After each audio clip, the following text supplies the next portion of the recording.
All right. What's up, everybody? Welcome to a Combine reaction live stream. Hoping that my internet and everything can be okay here. I've had countless issues streaming over the last 4 months or so, especially those that follow my Twitch know. So we're hoping for the best. If things don't work, it's not the end of the world. I'm trying to figure out the technical difficulty side of things here, and obviously got to make sure we're good to go with no technical difficulties before the draft stream, which is the big stream of the year, right? So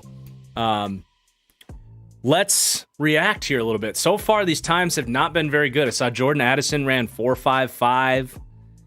I just saw Kayshon Boutte with a 4.5. He's got kind of that like Debo thing going for him where he's built more like a running back, so I guess I get that. But so far, not the best start. I do have, by the way, just in time, literally this morning, the new merch came in.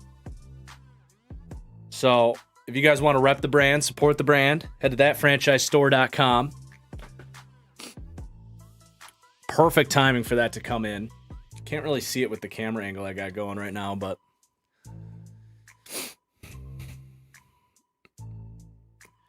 a lot of there's like 55 receivers or something here, so I don't know. They probably split them up into two groups, I would think. There's gonna be a lot of players here that I just don't like. Jason Brownlee just finished his run at a 4.6. These times are really slow, which is funny because remember last year the times came out and it was just like, oh my god, there was like something wrong. Everybody was clocking in like the 4.2s. Chris Olave had an unofficial like 4.25 or something ridiculous, and then they rechecked it. It went down to like a 4.38.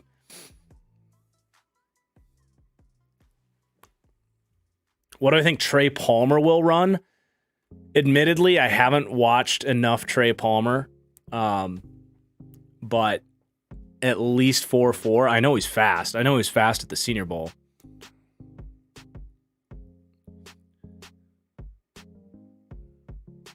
Jacob Copeland about to run. He was out in Vegas for the Shrine. He seems like just a guy to me.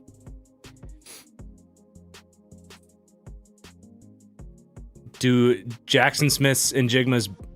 I haven't seen any of the measurables, really. I've been diving into Edge film this morning, so I've been kind of out of the loop other than Bryce Young weigh in and all that. I saw Anthony Richardson came in at like 240 pounds, which is insane. But what were Jackson Smith and Jigba's measurables?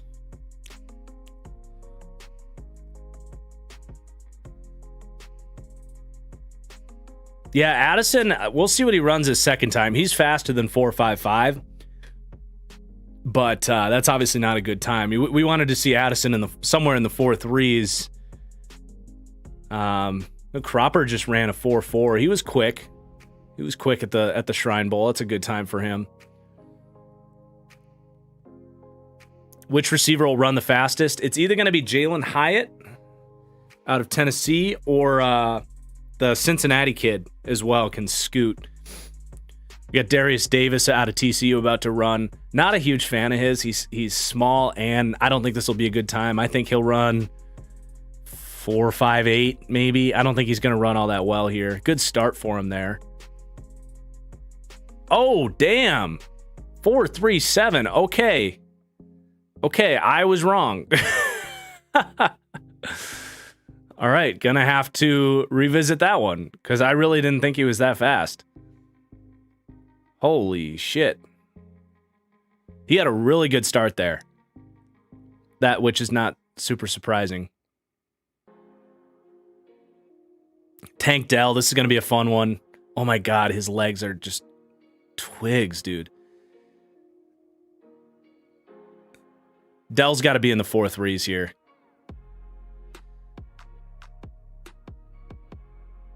Ooh, 4.5. That is not a good time for him. He's going to have to get that down. If he's going to be a second round pick, you need him to be running You need him to check every single box.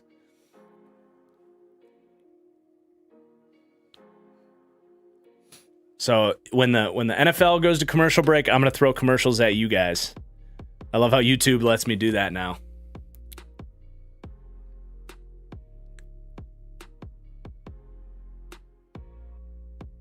Combine's on NFL Network. What's up, Brandon? How's it going, bro?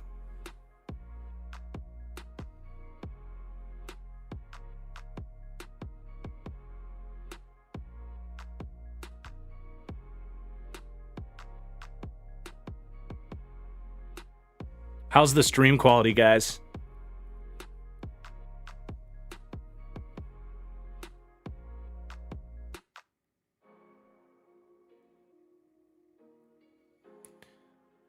Will Levis to Minnesota. I mean, it'd be a great spot for him, but I don't know how they get their hands on him, right? I mean, it'd have to be like a Chiefs style Mahomes trade up. Even then, Mahomes was available at like 10. I don't know if Levis is going to be there at 10.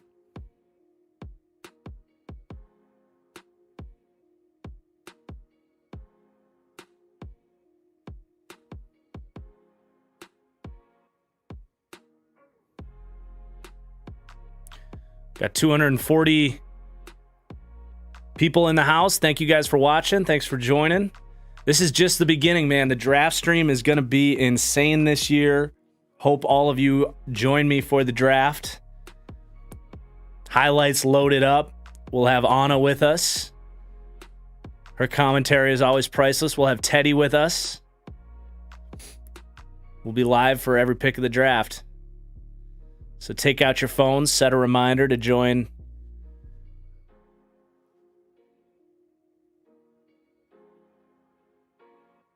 us right here on the channel for the draft.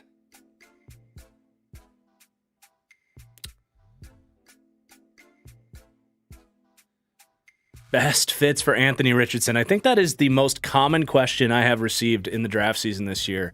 For me, Detroit and the New York Giants are my two favorite spots for Richardson because I do not want him playing year one. That's why Carolina, Las Vegas, sure he could work out, but I think the best plan for him is to sit him, let him learn, let him be groomed so you're not not necessarily developing bad tendencies, but playing while you have bad tendencies, I think is where you can basically cement those as a part of your game.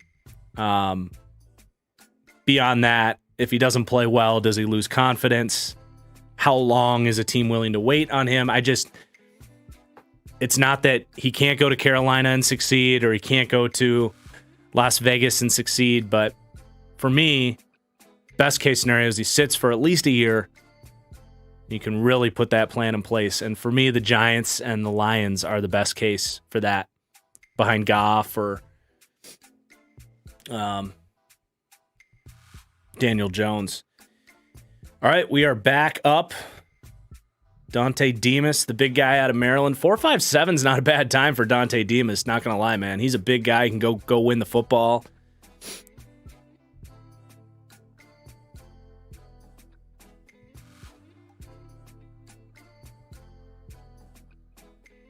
Ooh, Josh Downs ran while we were at commercial break. God, he got out of that break quick. 4.48. I feel like that clock stopped late. 4.48 is definitely not surprising for Josh Downs, but that 10-yard split is going to be really interesting on Josh Downs. He flew out of there. He has some of the best stop-start, acceleration, not just in this class, but it's a truly elite grade there for me. So 4.48 is more than good enough for him, assuming that stands. And here goes Zay. 4.42 for Zay. I think if I pull up my draft board, available on Patreon, by the way, you can get my write-ups right now. I have 20 receivers fully graded with notes on more than that. That number is going to climb up into the 50s by draft day. Bryce Ford Wheaton just ran a 4.38. A lot of people talking about how athletic he is. I haven't done his evaluation yet, but that's a good number for a bigger receiver there. I had estimated 4.34 for Zay Flowers. So yeah, 4.42. Definitely not quite. I want to see anything in the 4.3s for Zay, because you want him to have elite speed, or at least great speed.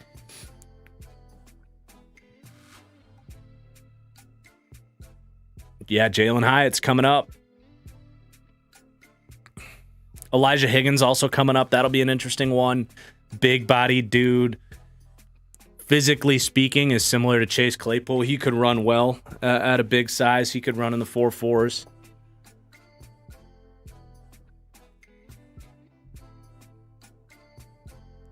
I haven't put a final grade out on Mingo yet, but I do like Mingo quite a lot. I think I'm going to be higher on Mingo out of Ole Miss than a lot of people. I'm ready to do his write-up. I'm going to dive into one more game because I saw him in the Senior Bowl.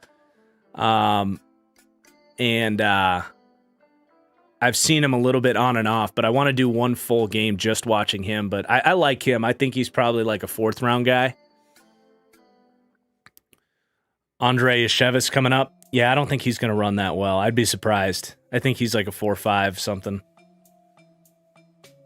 He's more of he's a body control leaper. He probably had a good vertical. I haven't seen the verts on these guys. Free agency stream. Yeah, am I going to be here? When does free agency start? It's usually like the next Monday. Is that when it is?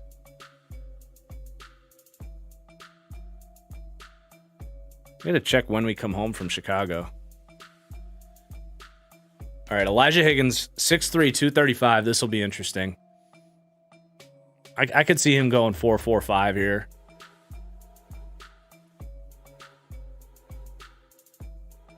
March 13th, so that's Tuesday. That's Monday. Yeah, hopefully I'm back. We're going to Chicago this weekend to visit family. Hopefully I'm back.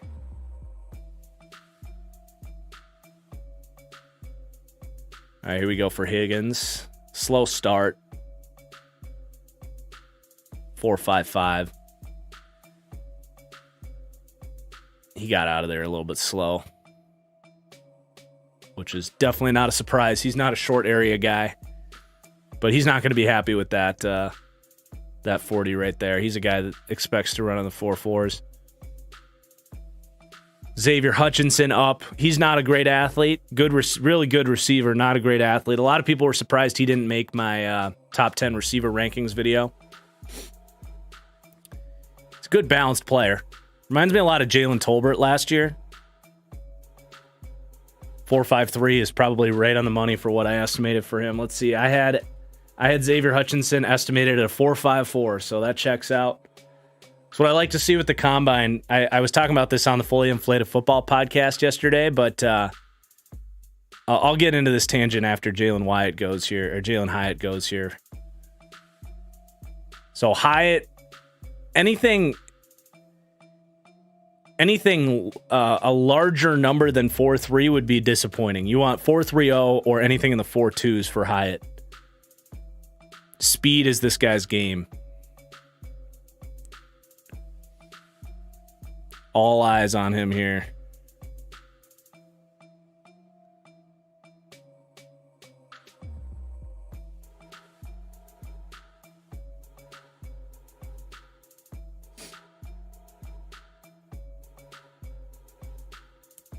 $4.41. That's not right. That's not right.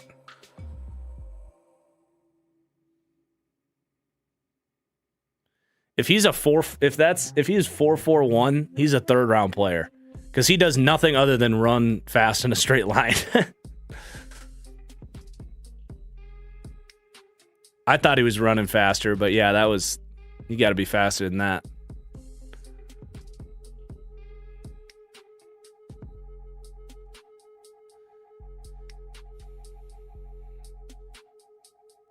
Yeah, the clock does feel a little bit slow, honestly.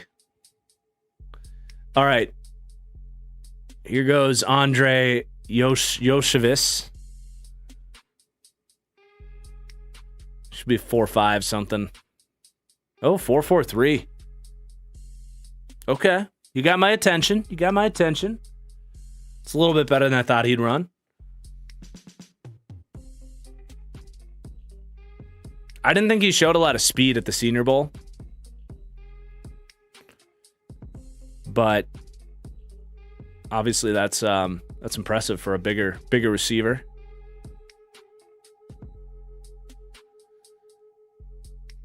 Raheem Jarrett's going to be another interesting one. Yeah, Colin just said Raheem Jarrett could fly. He was a 5-star recruit, went to Maryland. Never really worked out for him there. He's not a physical player at all, but he can run. He could definitely get, 4.34, something like that. Curious Jackson here out of Georgia. I'm honestly a little bit surprised he got a combine invite. He basically became Georgia's wide receiver 4. He's kind of just a guy. But I guess that Georgia bias is strong. Brian Gutekunst probably sent him a personal invite. Big-bodied wide receiver out of Georgia? Yeah, I got to see you run a 4.6. We'll draft you in the 3rd round.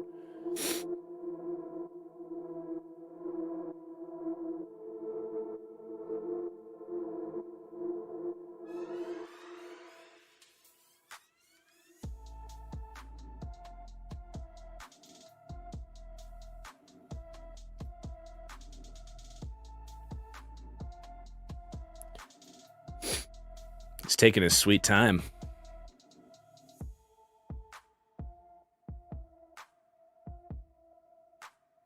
Jeez, dude, let's go.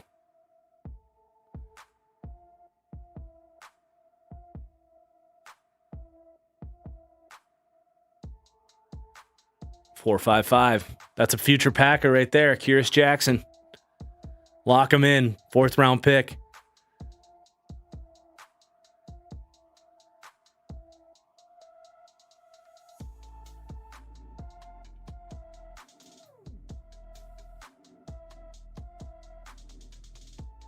Yeah, let me know how the music levels are, guys. If it's too loud, I can always adjust it.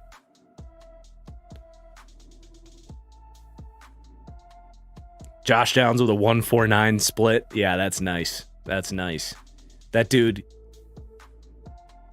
can scoot quick. Raheem Jarrett, 4.45. Andre sitting on a 9.92 RAS. Wow. What was his vert? Where would DTR and Malik Cunningham be in my QB rankings? Well, I did Robinson. So if you want to see my write-up on Robinson, again, all of that is available on my Patreon. Patreon.com/thatfranchiseguy. You can see my full player write-ups. We might as well, because they're going to probably go to commercial here. I'm going to preview what my draft board looks like a little bit here,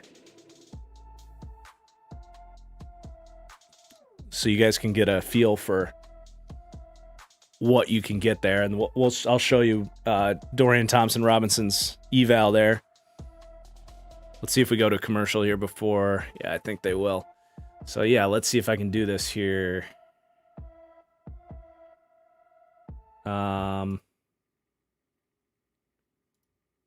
Hold on.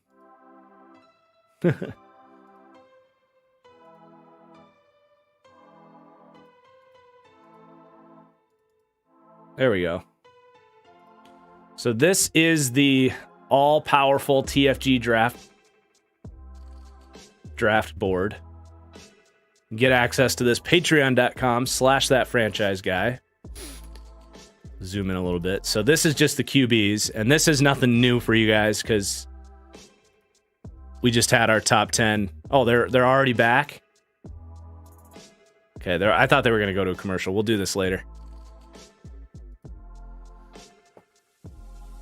I was almost guaranteed they would go to a commercial. Thanks, guys.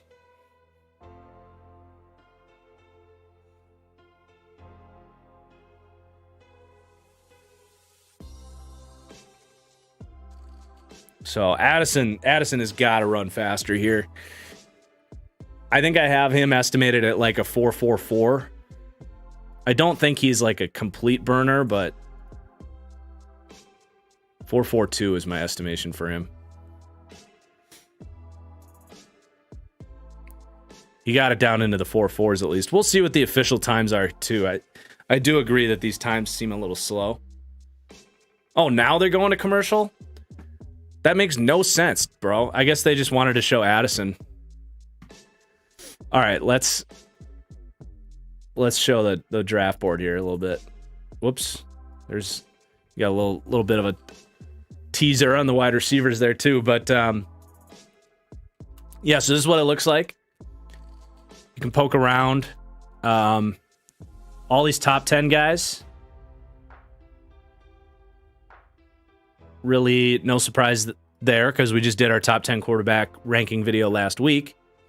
But haven't dug in. I haven't written him up. I did watch several of his games, obviously, and I was paying attention while doing Quentin Jefferson and Darius Davis, and he was at the Senior Bowl. I don't know. I know he ran well today and went to the college football playoff, but I don't know if he knows what he's doing back there. Cunningham I actually haven't gotten to yet, but he wasn't very impressive at the Shrine Bowl. And then Haener I talked about a little bit, but other than that, these guys are all done. Color coding all the grades this year. And then you can come over here where we got comps. You can click on the strengths and weaknesses. So the quarterbacks are a little bit longer. You get the full write-ups in there. You get a description. So this is just the quarterbacks. We will have at least over 350 players in this entire thing when all is said and done. But as far as Dorian Thompson-Robinson is concerned, we got a question about that. I like him. He knows what he's doing. I know that's a lazy thing to say, but that's just a generalization. He's really athletic. He's creative as a runner. But his arm talent and accuracy are just such a problem. Like, it felt like such a limiting factor for him. That's why he didn't make the top 10. You can see there that arm talent's a D+, deep accuracy a D. Like, really the only one in the red right now for any of those arm talent accuracy grades. So there's a little sneak peek. Again, patreon.com/thatfranchise guy. If you guys want access to that, we got some film breakdowns there. We're going to be doing 7-round mock drafts for every team in April.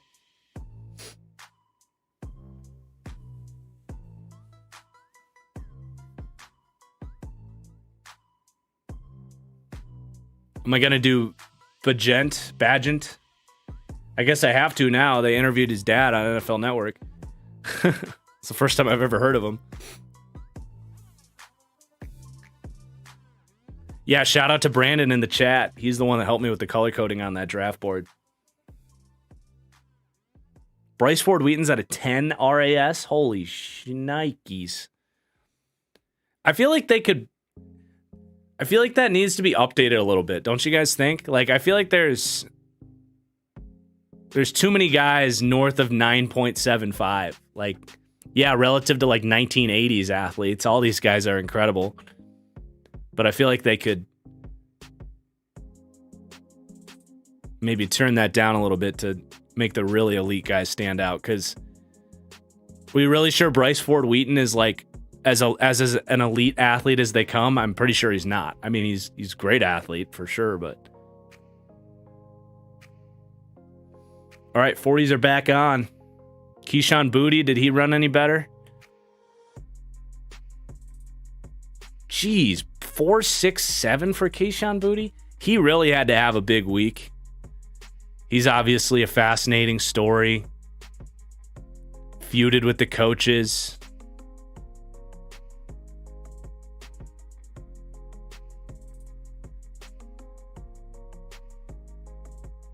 Yeah, I mean, he also had, a 29-inch vertical? Like, dude. And the thing is, like, that's not a full reflection of his athleticism. He is faster than that. But to me, what that shows is he's not taking the process seriously, which is the whole point on Kayshon Boutte. Is how committed is he to being coachable, and athleticism only is going to get you so far. And I think this really hurts. I mean, he could go in the 5th or 6th round at this point.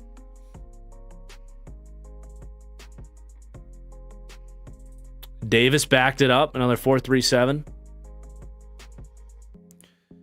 It's a good time for him. He's a short guy. I didn't love his tape, but it's good to know that athleticism's in there. All right, Tank, let's get a better time here. See if Demas can run faster. I don't think he's going to run any faster. He's not a fast guy. He's a big-bodied ball winner type. I think 4.57 is a pretty... Geez, Tank Dell 4.52 that time.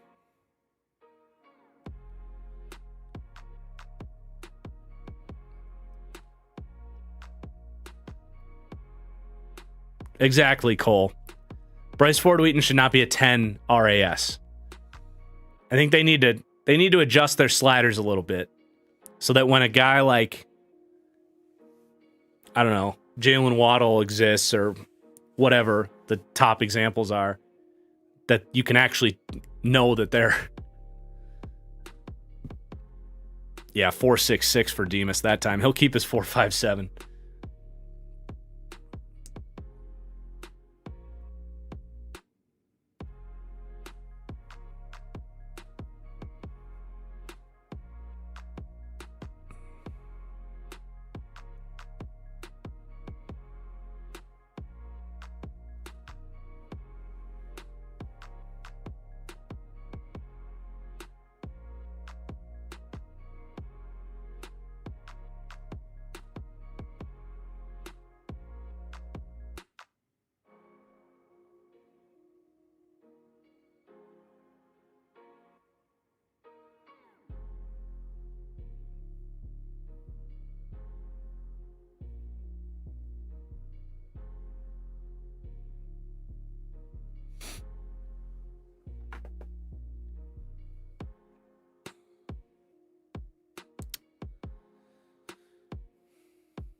Couple of good times for Demario Douglas. He stood out at the Shrine Bowl. He was separating. Could see the speed out there.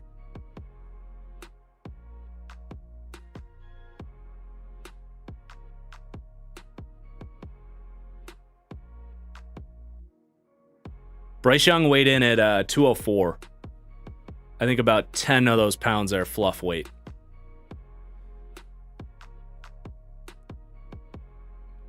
I think he'll play at about 195.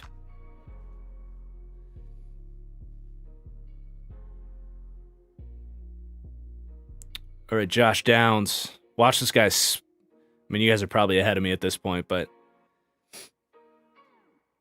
yeah, I think 4.48, 4.5. That's about right.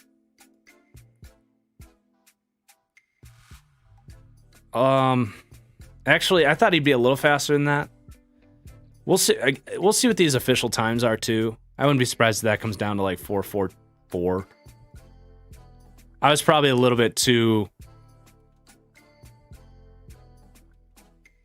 on the aggressive side, projecting him as a 4.36 guy, because I did think Zay was a little bit faster than him, and that's been shown here.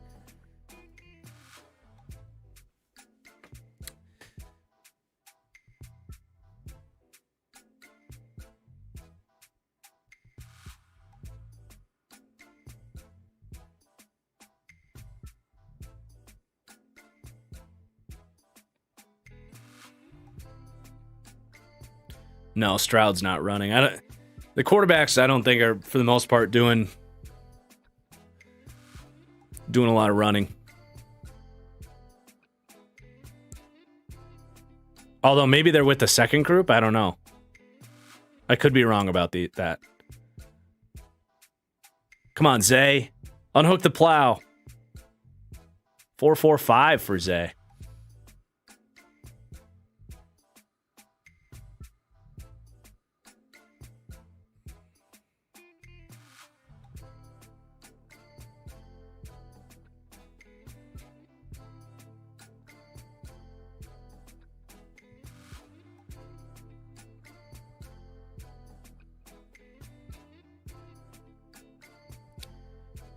Yes, Combine and winners and losers will be my podcast topic this week for the Fully Inflated Football Show. So if you are not followed, make sure that you are. We had a great mailbag podcast yesterday. Make sure you either follow it on YouTube here or are a subscriber to the audio feed, the Fully Inflated Football Podcast. But yeah, I'll be recapping winners and losers of the Combine on the show this week, along with getting into the mailbag. I'll probably do like winners and losers of the Combine, like 5 or 10 dream free agent signings. And then the mailbag will probably be this week's show, so that'll be a good one. Okay, good. Richardson is going to run just with the second group. Jackson Smith and Jigba would have run a 4.75 with this timer. Yeah, probably.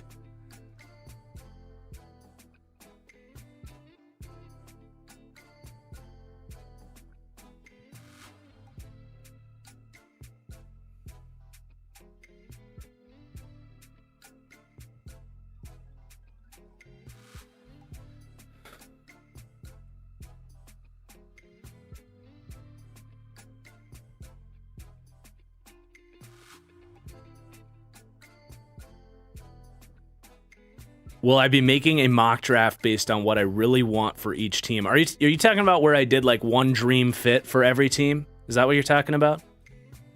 Because my mock drafts are already like what I would do, like best fits. I think my mock drafts already by nature fall into what you're describing. I will have a new mock draft on Monday morning, by the way, you guys. Mock draft 2.0.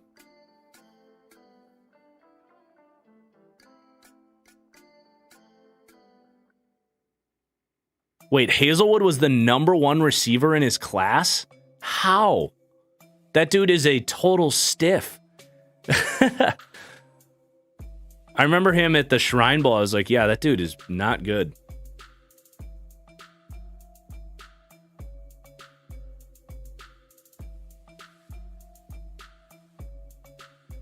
Hey, thanks for the super chat, Echo. Do I think GMs lower prospects on their boards that already have questionable athleticism that refuse to run the 40? So I can only assume, but I don't think, like in Jackson Smith and Jigba's case, I don't think it hurts him that much.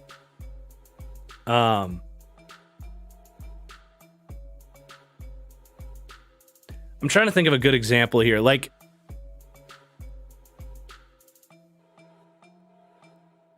I guess the way I would describe it is when you don't work out, it's the safe play. Like, it doesn't hurt him that much, but it sure as hell doesn't help him. And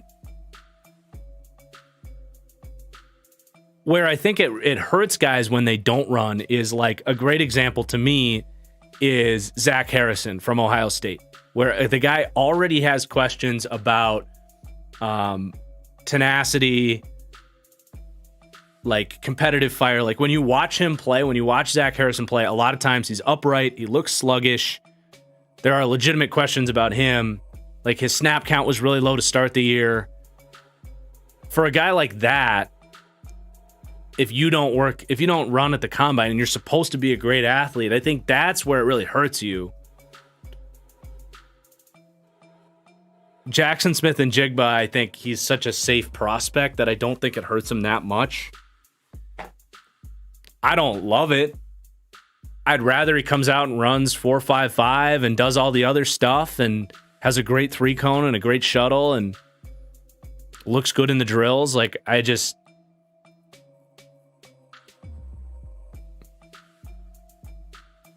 personally, I have, call it a bias, call it a preference, whatever you want. I prefer when guys go out and do all the drills. I think it shows a respect for the process, and if you can do well, I think it shows coachability, because a lot of this is just technique and repetition and work ethic.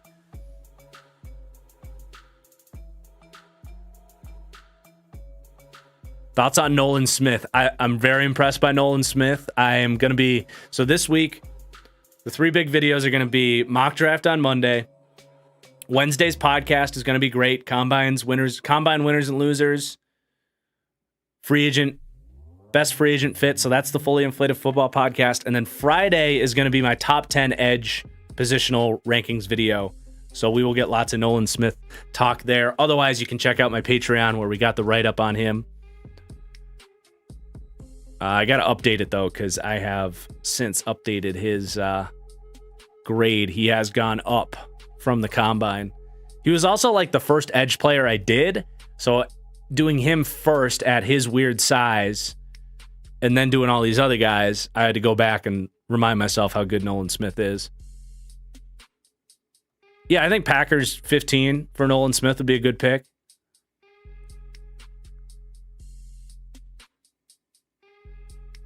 Hey, thanks, Cole.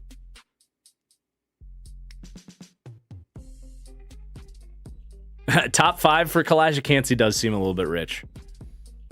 I do think the Ed Oliver comps are fair for him. But if you did a redo, Ed Oliver's not going top 5.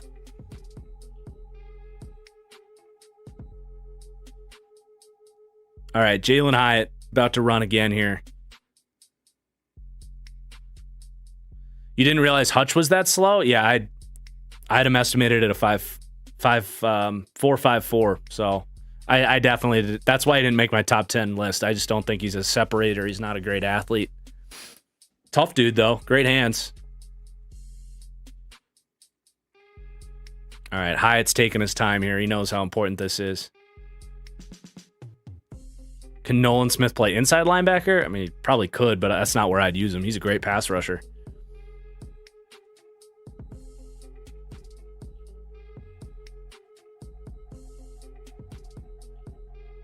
In Madden, that's where I'd play him.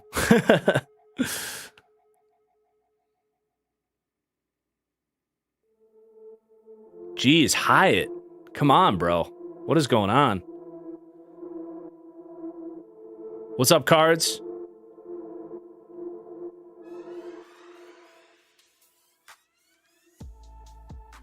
Is it Hyatt's acceleration that's the issue? It very well could be. Very well could be. I have him as graded out as a slow starter. Right now, if I were to show you my draft board, which I'm not going to do out of respect for those that are paying for it, if you sort by acceleration, he has C. He has some of the worst acceleration at a C.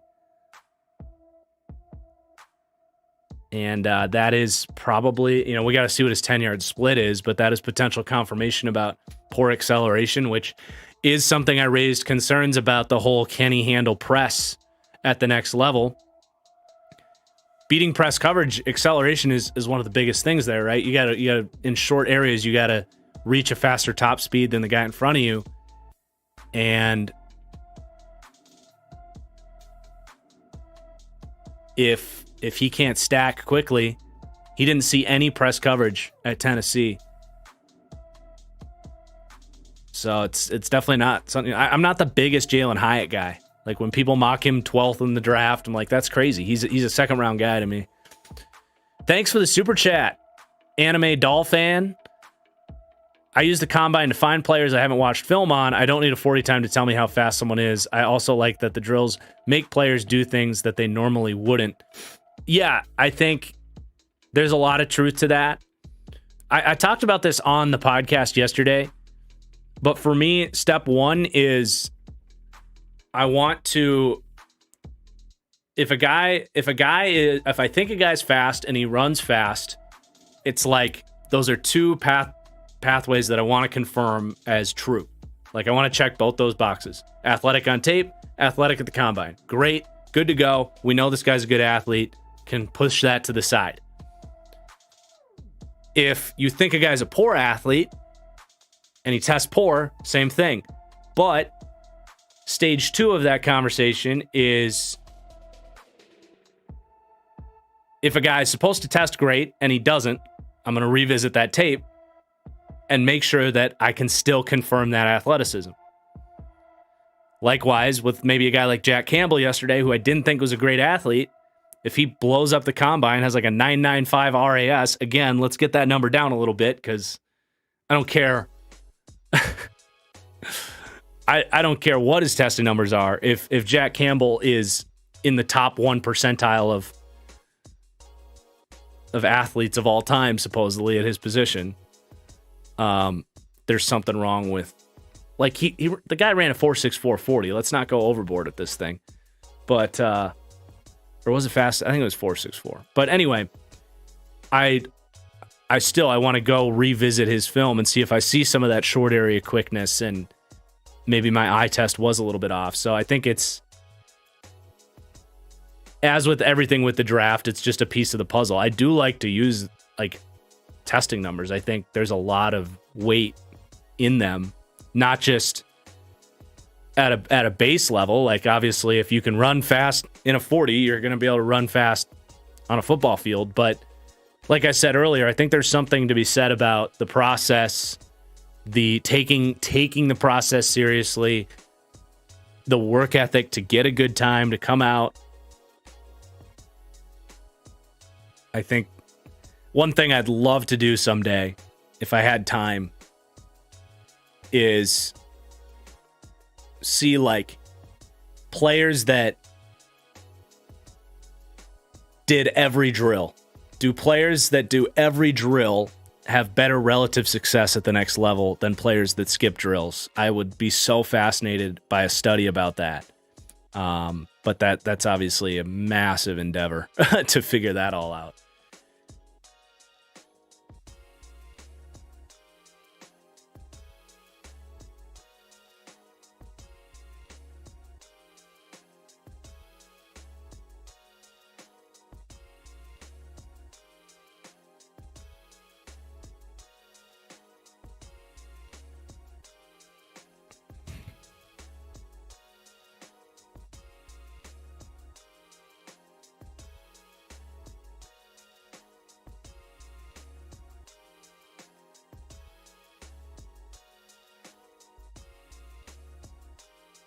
Yeah, I'm not a fan of moving Nolan Smith to inside linebacker. I'm just not. It's not a skill set.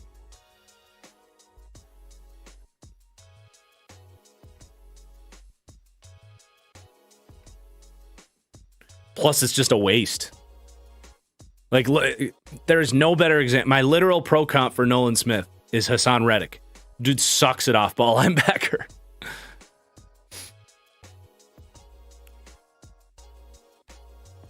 Put him back at pass rusher, and he's a top 10 guy at the position. Do I like the Packers? I grew up a Packers fan. I wouldn't say I like the Packers at this point in time. They're honestly one of my least favorite teams, considering they're so fucking stupid in their decision making. I wish they were better run, but they're not. Now that the Cardinals moved on from all their guys, I don't know if there's a worse run organization in football right now than Green Bay.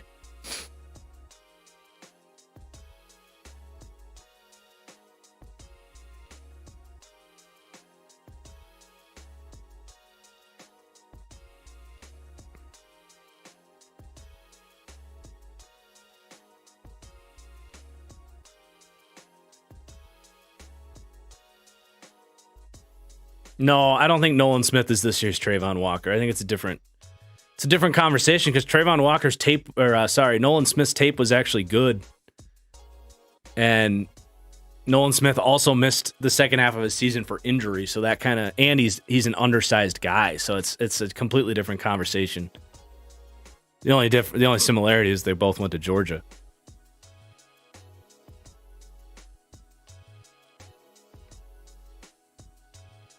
Yep, still go Pack go.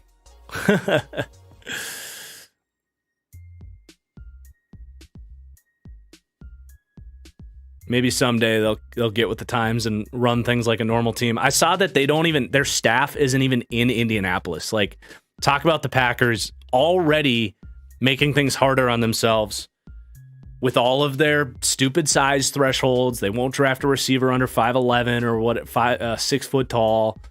They don't make trades. They don't do free agency. They're already limiting their ability to improve their team. And now they're just too good for the combine. They're the only team without their coaching staff in Indianapolis. Like, come on. What are you doing? It's just stubbornness at this point.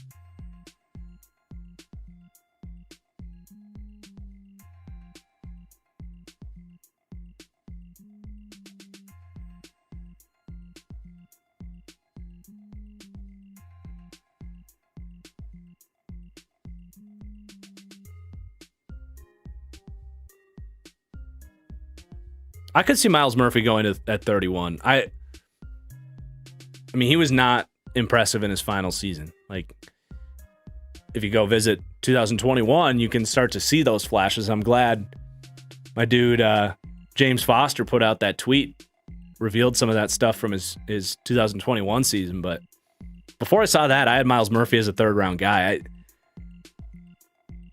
We'll see how he tests, but was really underwhelmed by his 2022 tape.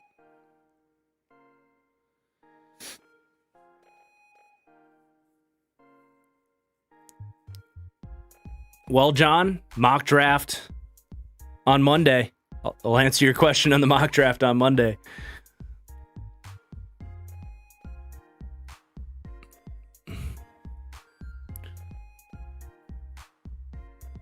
Who would I absolutely hate the Packers to draft? Oh, Keon White out of Georgia Tech is definitely going to be a Packer. Like, 100%.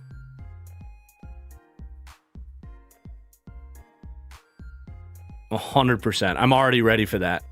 I have a third-round grade on Keon White. He's 24 years old. He can't play football. And the Packers are going to spend the highest first-round pick, the second highest first-round pick they've had in 15 years. They're going to spend it on him.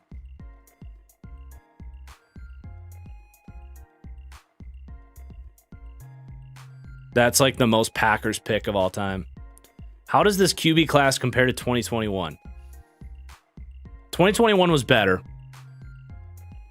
because there was 5 guys, and Trevor Lawrence was a better prospect than Bryce Young. But it's close. I mean, I think obviously I was really high on Zach Wilson. That didn't work out, but I had a higher grade on Zach Wilson than anybody in this class too. Unfortunately, that's just the way it is. I really, really liked Zach Wilson coming out, man. It's just one of those things. But I have a higher grade on all 4 of these quarterbacks. I have a higher grade on than I did on Fields and Trey Lance and Mac Jones. If you're stacking all those guys up, you go Lawrence, Wilson, Young, then it'd go Stroud, Levis, Richardson, then Fields. No, I had Lance over Fields, and then Mac Jones. I don't know if he's already run, but a good 40 from Puka Nacua. Would it move him into his top 10 receivers? He got hurt at the Senior Bowl, and I think he's not running. I do like Puka. I don't know if he has the upside projection to sneak into the top 10, but I do like Puka. I have him just outside that group. I think I've got him. Yeah, he's at wide receiver 13 with a 3rd to a 4th round grade. I like Puka, but I don't really need a good 40 time from him to confirm. Like he's a good athlete. He's nothing special.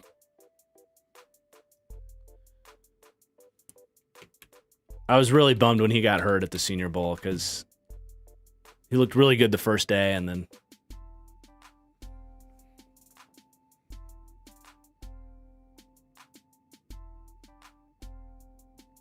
why Levis over Lance and Fields. I think Levis has a much higher floor than those guys. I know someone's going to come out and say, oh, white quarterback, black quarterback, blah, blah, blah. Levis red defense is better than those guys. He just did. Fields had a lot of issues coming out. Now, those grades are like neck and neck, right? I 4.52 on Fields, 4.53 on Lance. 6.52, 6.53, 6.55 on Richardson, 6.6 on Levis. So it's like neck and neck. So I'm not going to like die on this hill, but no, Fields held onto the ball too long. He stared down first reads, played in that incredible system. All those issues have showed up. I know he hasn't had a great cast in Chicago, but the guy was all of a sudden he was inaccurate last year. He was bottom 5 passer in the league. Like, I think Fields is probably the most overrated player in the NFL right now because he had that great fantasy football season.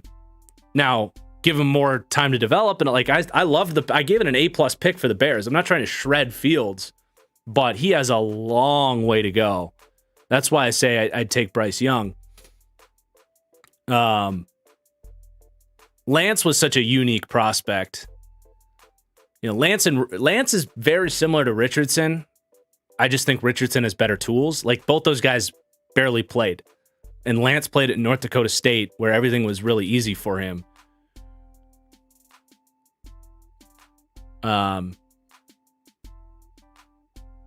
I picked Lance over Fields because I said I'd rather take the guy that hasn't shown bad tendencies than take the guy that has bad tendencies that I need to coach out of him. But those guys were like neck and neck. I ended up putting Lance over Fields like a couple weeks before the draft. I love that Kurt Benkert is out here at the combine throwing, by the way. Love Kurt Benkert. Even before he got into all the streaming stuff, I liked him. But yeah, Levis is just a very different. I think the way I view Levis is very different than I think a lot of people talk about him. I actually think he's a high floor. Like, I don't think his ceiling is incredible. I really don't. I think he's going to miss passes. He's going to be inaccurate at times at the next level. And I think he's shown that he doesn't have the best like play extension, pocket presence, awareness. But he reads defenses really well. I think when teams tried to disguise coverages against him, he was unfazed. Like, he wants to hang in the pocket. He's got a great arm.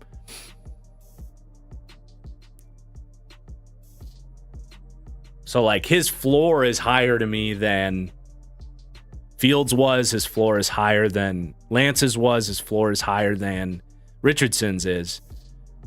All those guys have a higher upside than Levis, though.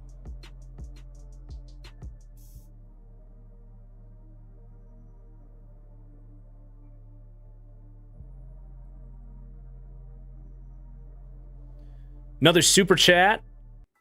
Sorry, I'm not really commenting on the combine at the moment. Field drills are a little bit harder, especially what they're doing right now. Like, what they're doing right now doesn't really do much for me. They're just running. They're jogging 30 yards and catching a ball over the shoulder. Like, I guess they're just doing the ball tracking thing. But I don't know.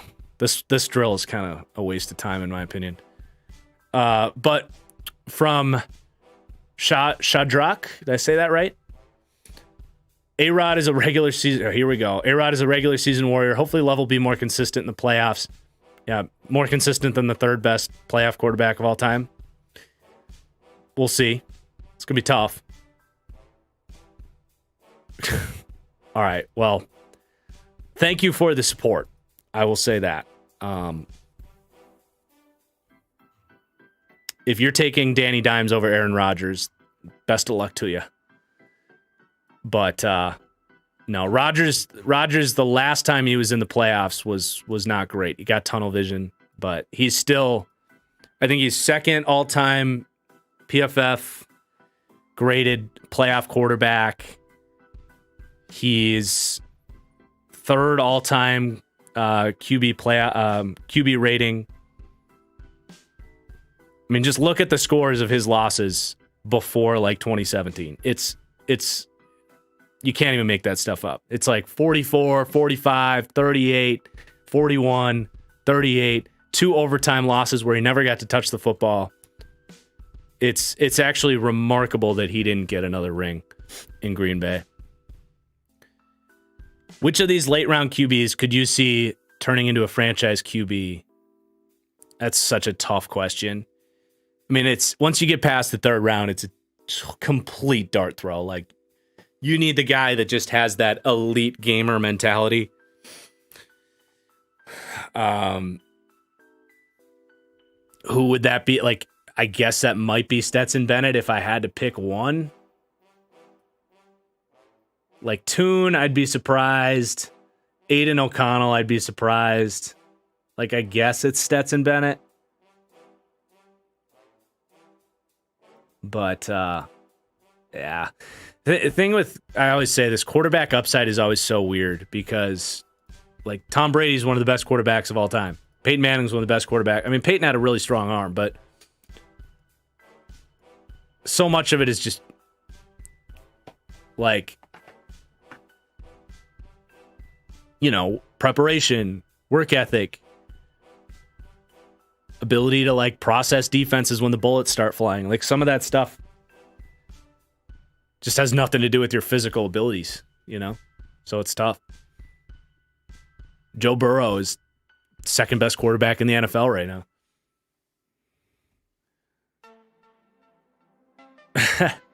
I did see the Ja Morant story.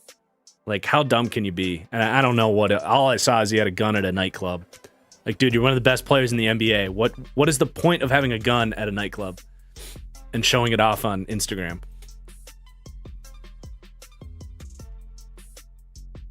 Danny Dimes making the Mahomes contract look fire. Dude, I wouldn't go over $36 million for him because 35 is my cutoff. If I can get him at 36, it's like, all right, whatever. It's just another million. But at some point, you got to draw the line in the sand and be like, all right, Danny, good luck getting this contract in free agency. If someone gives you that money, great. We'll happily take our third round comp pick and we'll figure something else out. But that's just insane that he wants like 45 million. No way. I mean, if it's a 3-year deal and you can get out of it in the third year, I'd maybe do it, but I'd imagine if he's asking for that much money, it's not going to be that team friendly. You want the Ravens to take a wide receiver in the first, but I like Dante Demas to them early day 3. I mean, I haven't finished Dante Demas's eval, but is he that good? I don't want to jump to conclusions on him, but I figured he was just a dime a dozen big guy. I don't think he's the answer to the Ravens wide receiver problems. Hometown guy, though. That's fun. Thoughts on Sean Tucker? What's a good comp? Unfortunately, I don't even know who Sean Tucker is. Is he... Oh, he's a running back. Yeah, I haven't really gotten into running backs yet. I think they'll be my next position after the edge guys. You had a second question in your super chat. Thank you. Sorry, I missed it. Any wide receivers that I could see turning into a Tyler Boyd replacement for the Bengals? Oh, who was the guy? Oh, the perfect guy is the Penn State kid. Is it Washington? Parker Washington is like...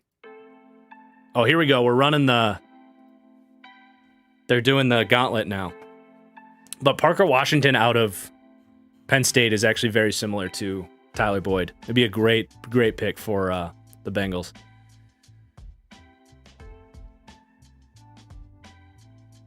Another super chat. You guys are awesome with the support. Thank you. Can't thank you enough. From Echo, help me settle a debate with my dad. I think it wouldn't be crazy if the Colts took Stroud at 4 and then in like the 4th took Hall out of BYU. I wouldn't do it. He's talented, but he's inaccurate. Stares down first reads. His highlight reel is probably insane, Jaren Hall. But once you load up his game tape, it's kind of just eh.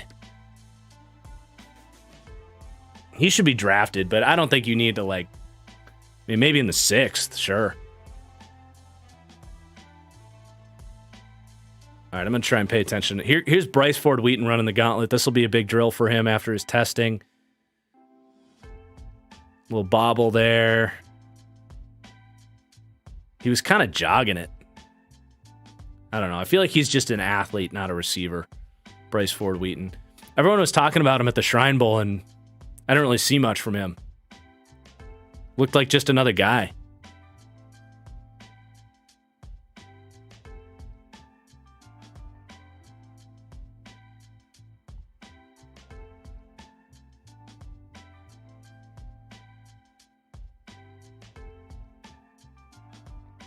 Thoughts on Jordan Addison's 40? Do we have official times yet? Did the times come down at all, or are they sticking with these times? Because they all seem a little slow. They're all 0.05 slower than I would have expected.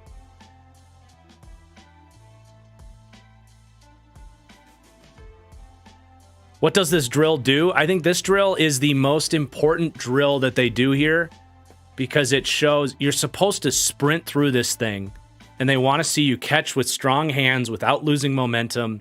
This is the best way to replicate live action. And it's the Hyatt's going to be interesting here. See, he's stopping. Yep, he's got a drop. Hyatt is having a horrible combine. My goodness. He's jogging. He's stopping to catch the ball. They want you to continue a sprint. Zay Flowers looked pretty good. I only saw the second half of it. Yoshevich looked pretty good there. They want you to sprint, catch the ball with your hands, and keep running like you would if you're on the field. Raheem Jarrett will be an interesting one. Pretty smooth. Jarrett looks pretty smooth. Jogging a little bit, but...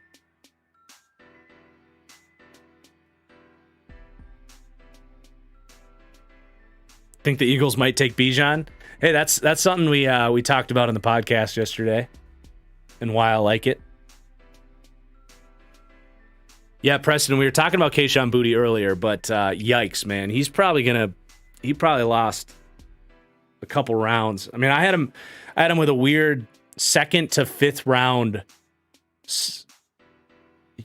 range. I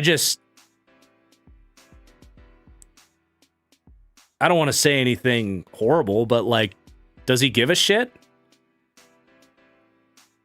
Is he even in shape? He's a better athlete than that. He's a better football player than that. But if you're going to declare early after you feuded with the coaches, everyone thought you were going to go back to school. There's images of you in the first game of the season, pouting and complaining, taking plays off, and you're going to show up at the combine with a 29-inch vert and run a 4.6 40? No thanks, man. I don't care how athletic you are.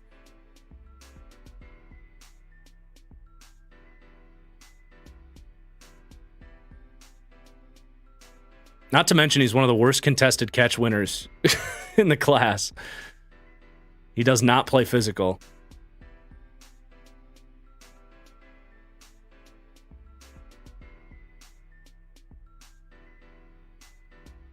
Here's Jake Bobo. Jake Bobo is a legend in our Duke. Here goes Boutte. He's doing the... So Boutte at least looked good here in the...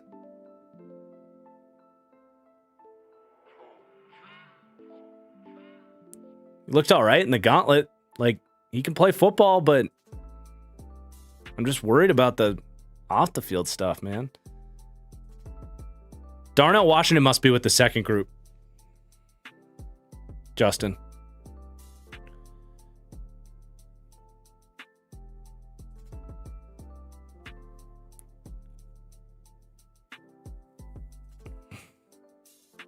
Day two. Booty going on day two that ship has sailed. It's more of a question of like, are we talking 6th round with him or 4th round?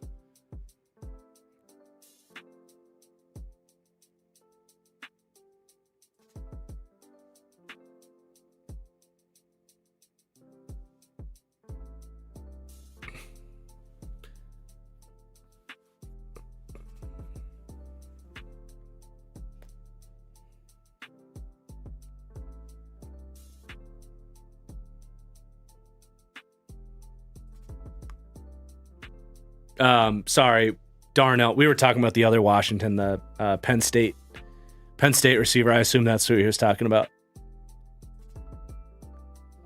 Here goes Dell.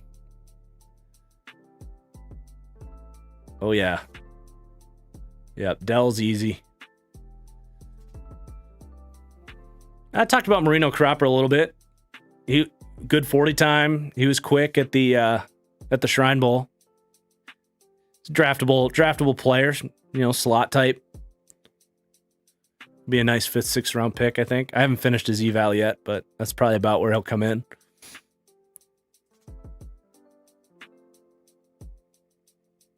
Demario Douglas, I think, is having a good combine here.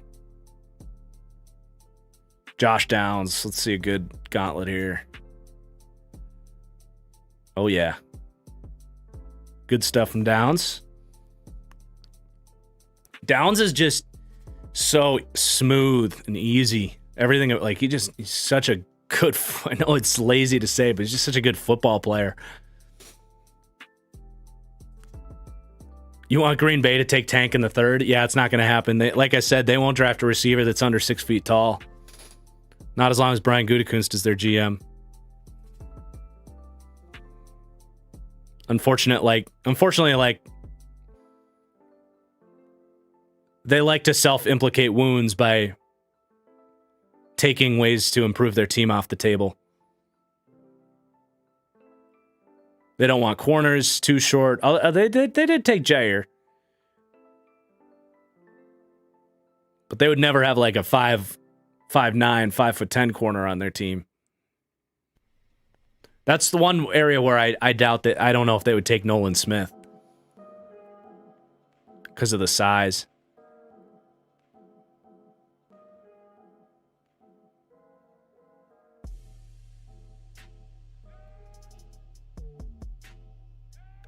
Packers, what's up, Ramey? How's it going, bro?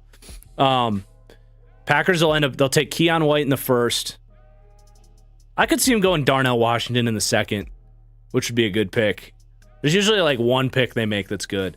And then 3rd round, they'll take, like A.T. Perry or Dante Demas, some 6'4" guy that runs a 4.7 40. But he'll run block. And then I'll be here on the stream for the draft just crying the whole time. Do I think, Ramey, you were asking, do I think Addison could fall? Depends what a fall, like, I think he'll go in the 25, like, could he fall to the early 2nd? Maybe. But I still think he sneaks into the back end of the 1st.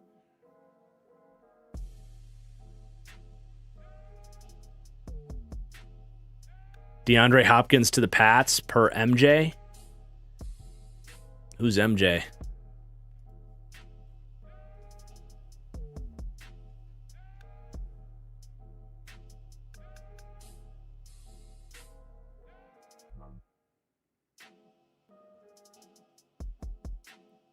Thoughts on Cedric Tillman? Yeah, I like Cedric Tillman. I was tweeting about him a couple weeks ago. Think he's very similar to like Nico Collins. Coming out of Michigan. 3rd round guy. It's another player. His write-up is available on my Patreon if you want to check that out.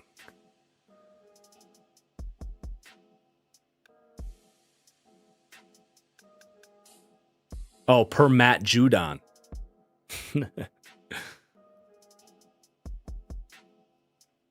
Is Matt Judon breaking news now?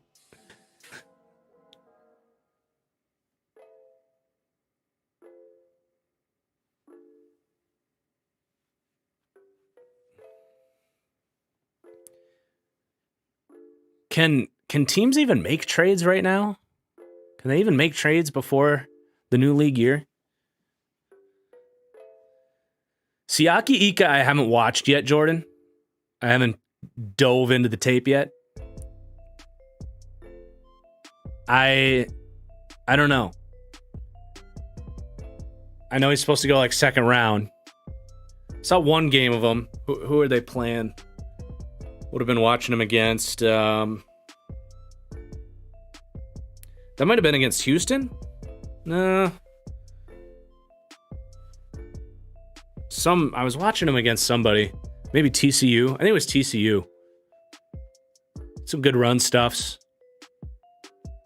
I think I like Mazi Smith better out of Michigan for a run stuffer, but I that could change.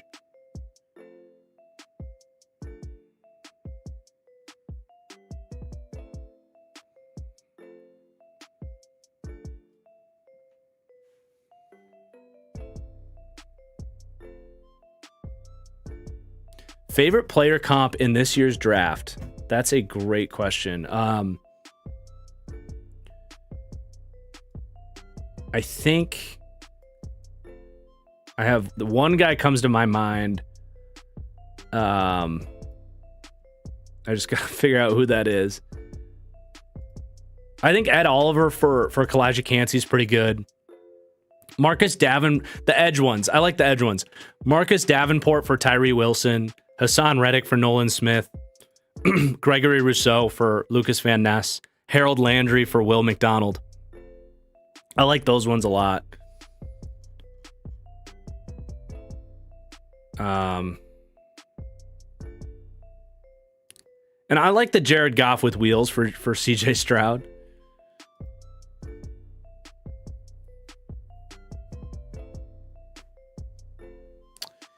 Yeah, I heard about Hendon Hooker. He'll be ready for the start of the season. That's not so much a surprise to me. I thought we already knew that, though. The question is, like I said in my QB rankings video, though, like he's going to have to win a job, right? You're not drafting him in the second, third round to be your day one starter. So that's great that he's going to be there to start the year and he can be your backup, but he's still not going to win a starting job if he can't practice until late August, you know what I'm saying? But that is great for him. Will Anderson equals TJ Watt. I kind of like that. I actually like that a lot. Right now, I have his Von Miller as a high comp for him. Hey, Brendo, thanks for the super chat. Really appreciate it, man. Best receivers, best Ravens receiver later in the draft would be guys like Tillman, Mims, and Mingo. I also love Tanks Bigsby as a back. I'm down for all those. Tillman, Mims, and Mingo. Mims, to me, I know a lot of people like him. I think he's fine. I think he's he'll be like a good third or fourth receiver. We'll see what he runs. Like if he's a big combine watch list guy, honestly, because like he's not super big. I don't think he's like, I've got him estimated as a 4.45 40 guy. He can win on the outside. He can win from the slot, but I don't think he's dominant in either department. Like, I think he's all right. I got him as a third, fourth round guy.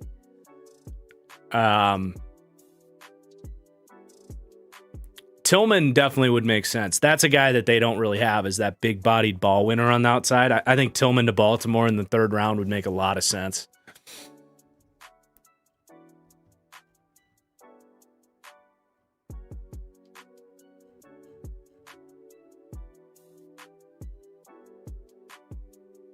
All right, how we doing with this combine? We got to be getting closer to...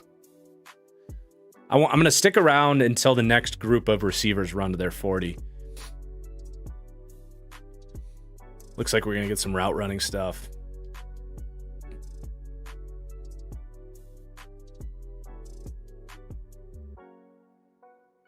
I do not agree with the Rashawn Gary comp for Myles Murphy, no.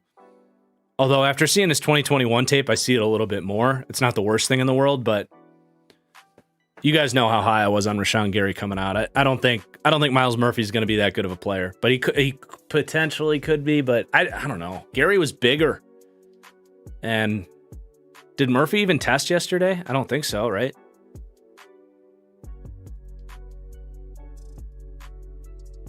Yeah, Murphy didn't even test yesterday. So I mean, Rashawn Gary was a legit like 275 and ran a 4.58. Like, I don't think Myles Murphy looks as big as Rashawn Gary did on tape. And you could say, oh, he was listed at 275. Yeah, well, DJ Horton out of TCU was listed at 275, didn't look 275 on tape, weighed in at 257. Rashawn Gary looked 275 and actually played at 275. I think Myles Murphy's more like 260, 265. And what did he weigh in yesterday? Murphy, yeah, he weighed in at 268 yesterday. Also, arm length. What Murphy has 33 3/4 arms. What's Rashawn Gary's arm length? Because that arm length is so important for the ability to consistently stick those bull rushes. Rashawn Gary, let's see.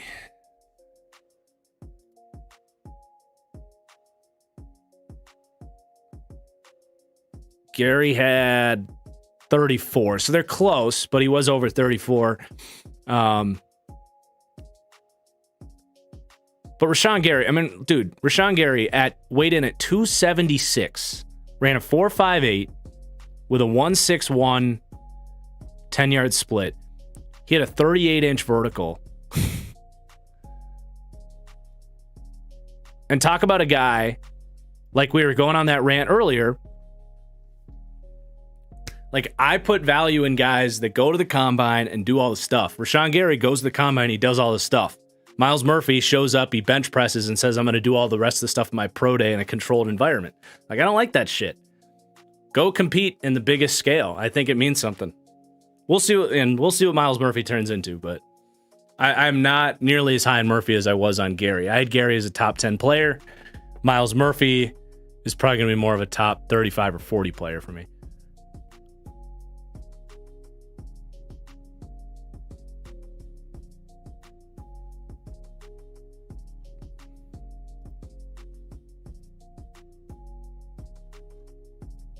We did get some super chats. Is Nolan Smith more talented than Azeez Ojulari? Yeah, I think so. They're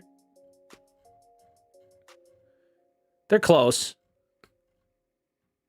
I mean, if you're just asking who's the better prospect, they're close. I liked Azeez a lot, but very different players too. It's hard.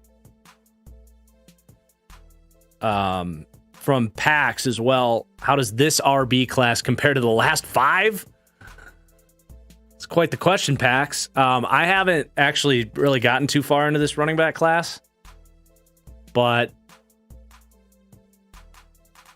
I mean, it's better than the last 2, I would say. I think it's right up, like, it's a great running back class from what I know at this point in time, but I don't have a surefire answer for you. Thank you for the support. We'll have the top 10 running back rankings. That'll be after I do Edge. So Edge will be this week up on the channel, and then running backs will be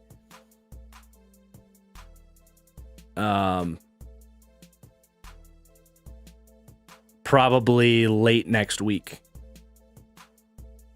We'll see, though, because free agency could shake some stuff up. We'll see what I want to do for free agency.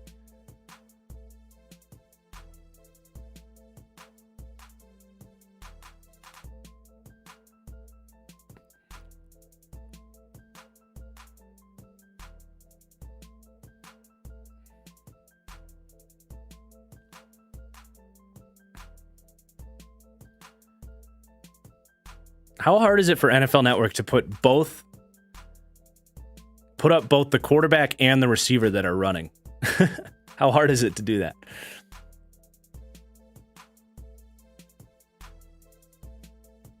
Who takes Bijan Robinson? Great question. I think he goes earlier than people realize. I think the Eagles could certainly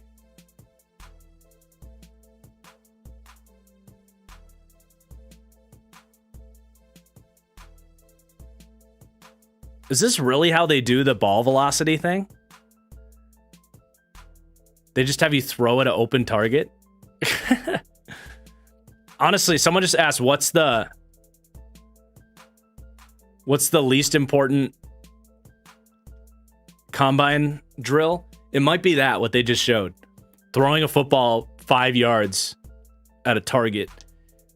I don't know if I've seen a more inconsistent number than ball velocity from the combine. If you just look up like let's look up ball velocity record combine. This is from 2008 to 2020. So, well, this sorts it by year, but if we go by year, maybe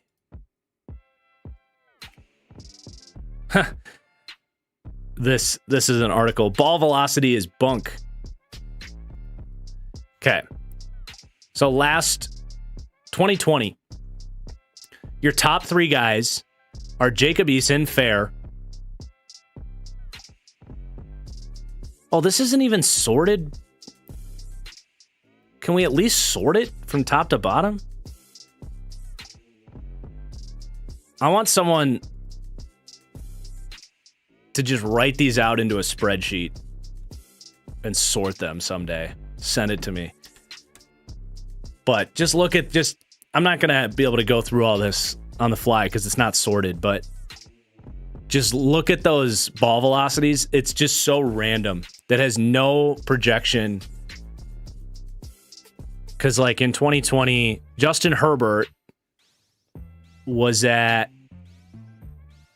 55 miles per hour. Whereas Steven Montez and Kevin Davidson and Jake Luton were faster. Justin Herbert has like a top 3 arm in the NFL. Year before that, your leader was Will Grier and Brett Rippon, who do not have great arms. Now, Josh Allen, to be fair, did throw a 62, so that's crazy high. That's the highest on this list. But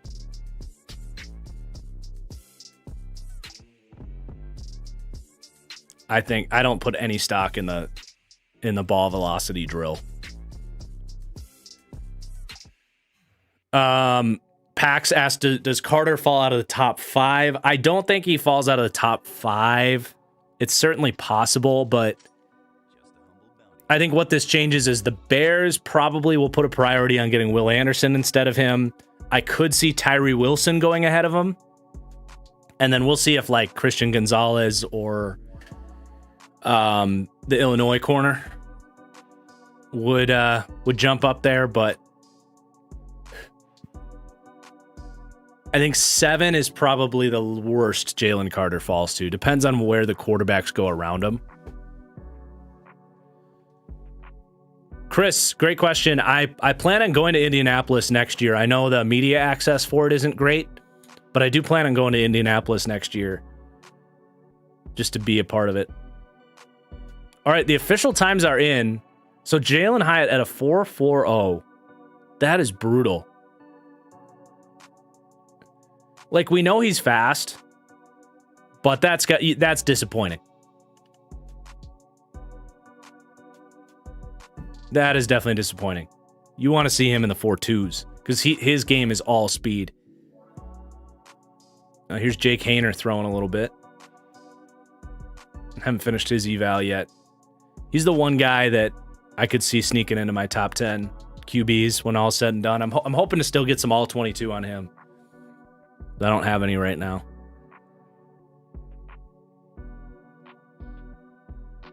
Dude, if the Raiders take Jalen Carter, that would be hilarious.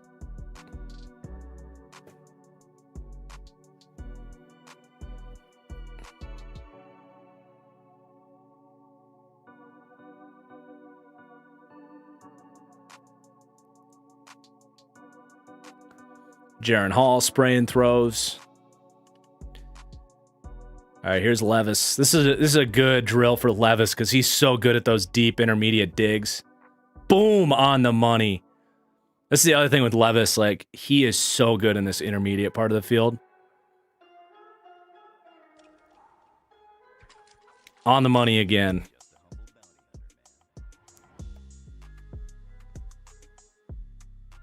God, he looks jacked. Oh! I mean, he's dropping dimes here.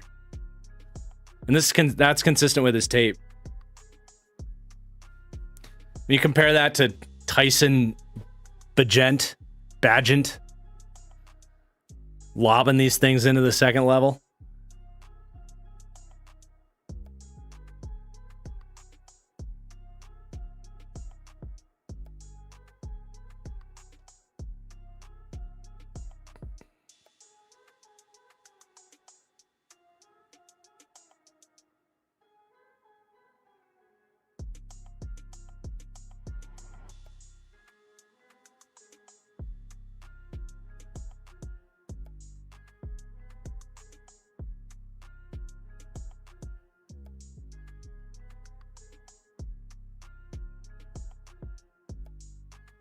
I mean, the hate on Levis is understandable because he didn't produce, right? People look at the stats, they look at the wins and say, well, he's not good.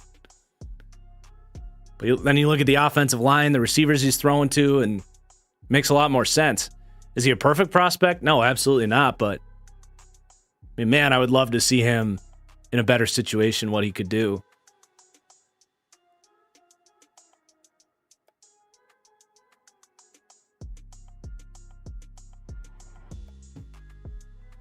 I expected him to be a lot more raw when I sat down to watch him. I expected him to be staring down reads, struggling with disguised coverages, forcing the ball into stupid reads. And that wasn't the case. Now, what Pax just said, that his pocket presence scares you, I agree. I think he's him or Richardson are some of the worst in the class. He's kind of oblivious to the rush. He doesn't really navigate the pocket. He doesn't get out of the pocket.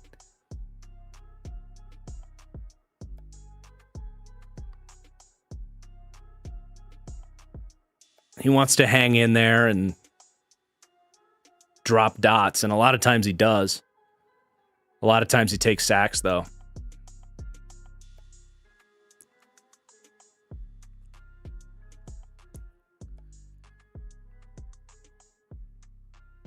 All right, is that it? Are we gonna get? I'm getting hungry, man. I want this next group of 40s to come up.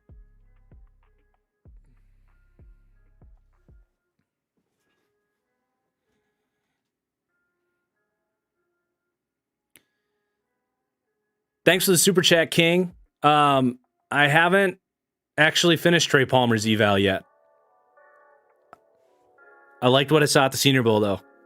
Looks like a good,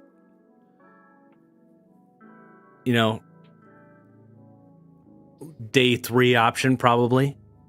Vertical ability.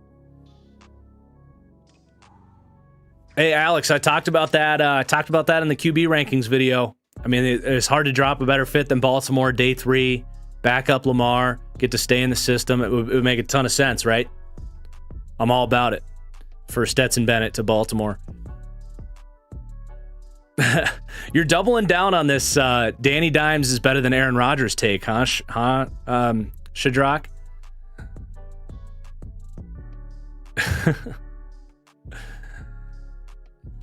Hey, you're entitled to your own opinion. You are entitled to your own opinion.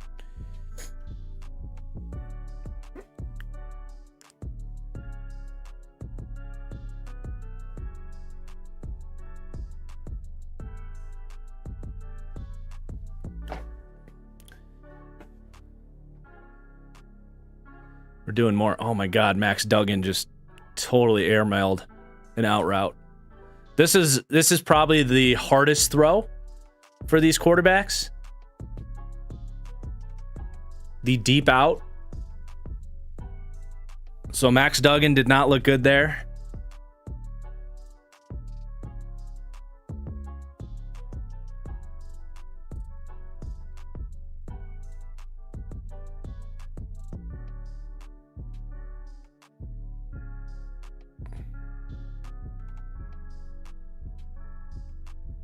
Hayner's throwing some good balls. Every time I see Hayner throw a football, I'm intrigued. I just don't have the all-22 on him yet. Doesn't have a ton of velocity on these, but the placement's good. Jaron Hall, he's good at these deep outs. We'll see what he does here. This was probably his best film with these deep out routes. A 10'9" broad jump for AR. Is that official? Did that happen?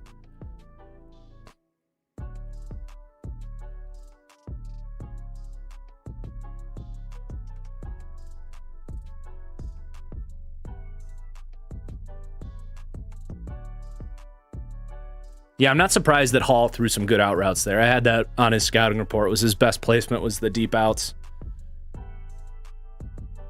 His deep ball placement was horrible though for Hall. Felt like he sprayed every other deep attempt. Okay, here goes Levis on the deep outs. I mean, he's looking good, man. Levis, I don't think you can help your stock that much at a combine for the quarterbacks, but he's doing everything he can.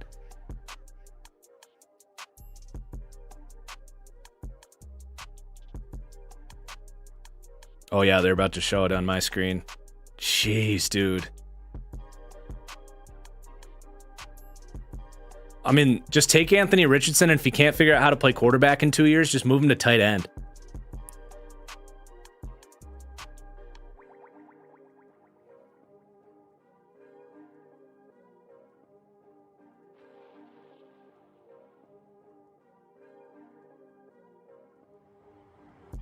Sorry, I'm just firing off a tweet real quick about Levis.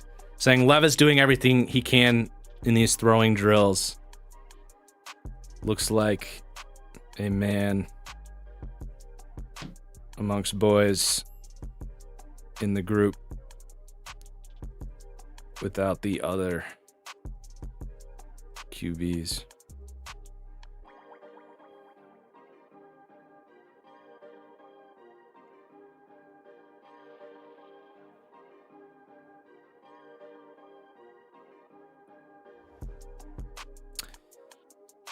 Might as well throw an ad at you guys while I'm typing this up.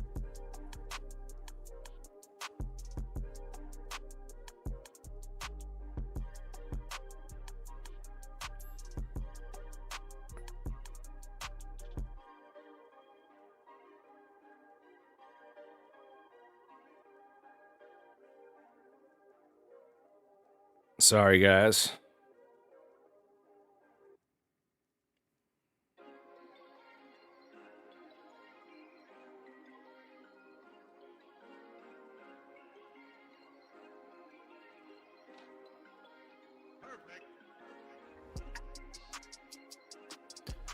It's the one downside to being a one-man production over here.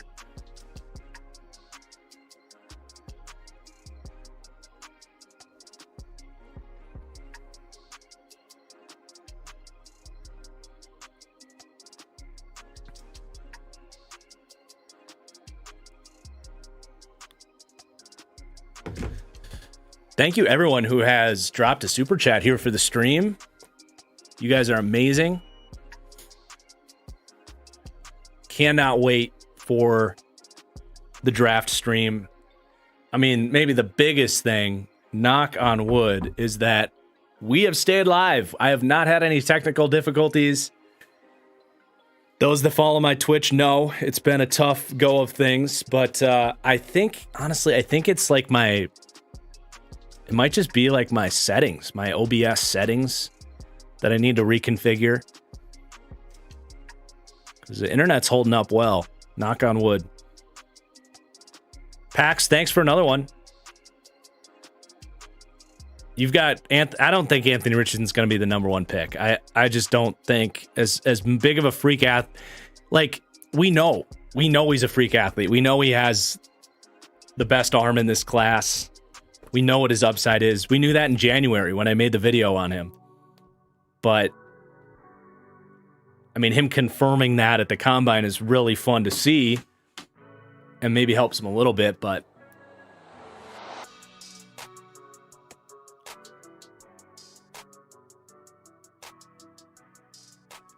Hey, Shadrak, or Shadrak. I don't know if I'm saying your name right, but you have now supported my channel in a very kind way. So thank you. If you think Danny Dimes had a better season than Rodgers, statistically, you make some good arguments. I'll just say that. If you're taking Danny Dimes over Aaron Rodgers, I'm just gonna say best of luck to you. Danny had a great season, and Rodgers had his worst.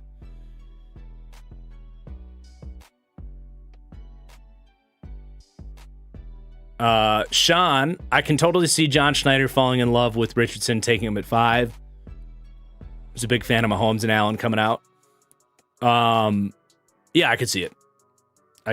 The Athletic Football Show made a great point talking about how John Schneider comes from the Packers front office setup where they value taking quarterbacks, and that the Seahawks haven't taken a quarterback. They've taken 2 quarterbacks in John Schneider's career in Seattle, and that he's kind of chomping at the bit to do that. So I definitely wouldn't be surprised if Seattle takes him, sits him behind Geno. There's way worse situations that Richardson could go to. I'd be about it. I just don't know that they necessarily will do that, because I think they feel like they can actually compete in the NFC next year, especially if they can get a difference maker.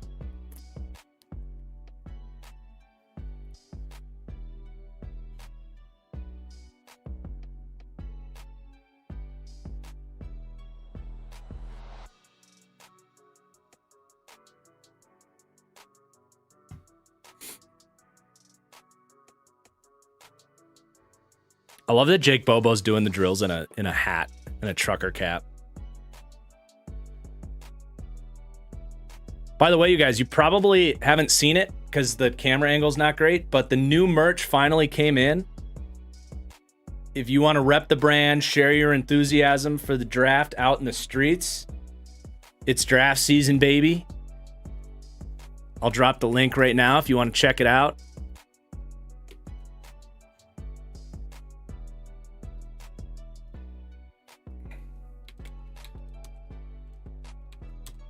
I still can't believe the second we did the Kyler Murray merch, he tore his ACL like the next week. Like, of course that happens. You guys already know about my my run of every time I've bought a jersey, that player has gotten hurt. Kittle avoided it, but I've got Kyler. That's actually the second time I've done it to Kyler, because I have a Kyler Murray signed jersey. That was the first time he got hurt. And then I made Kyler Murray merch, and then he got hurt. I have DK Metcalf. He got banged up for a couple weeks when I bought that jersey. And then Rodgers, that was the year I got that. The year Khalil Mack landed on him funny, and everyone thought he tore his ACL in the first game of the year. And then he played on like a torn MCL all season. That was that year. And then Kittle, I just got this offseason, and he survived. Buy a Watson jersey? Oh, man, I should.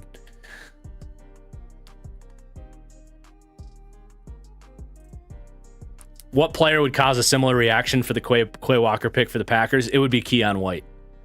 Keion White, I can already see it. I can already, like, he's already a Packer in my mind.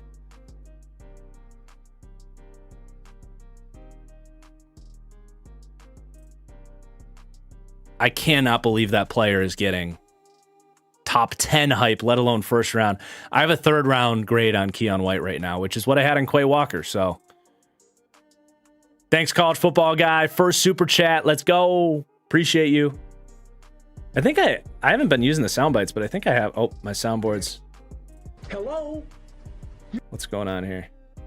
My soundboard is all messed up. Hold on.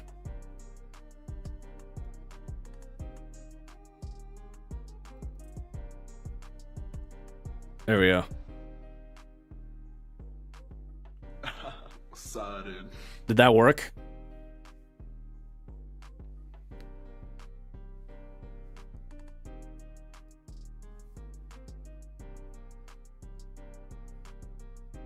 Yeah, I like the Brian Branch fit for the Packers.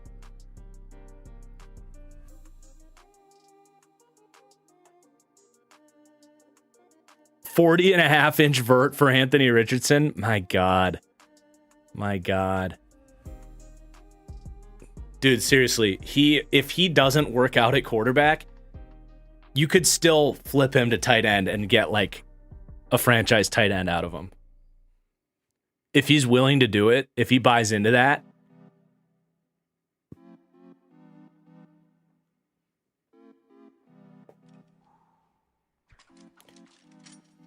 I seriously think if he just declared as a tight end, he might be a top 50 pick just off of physical upside alone.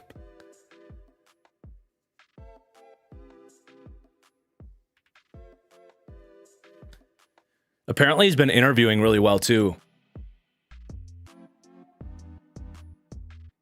Gosh.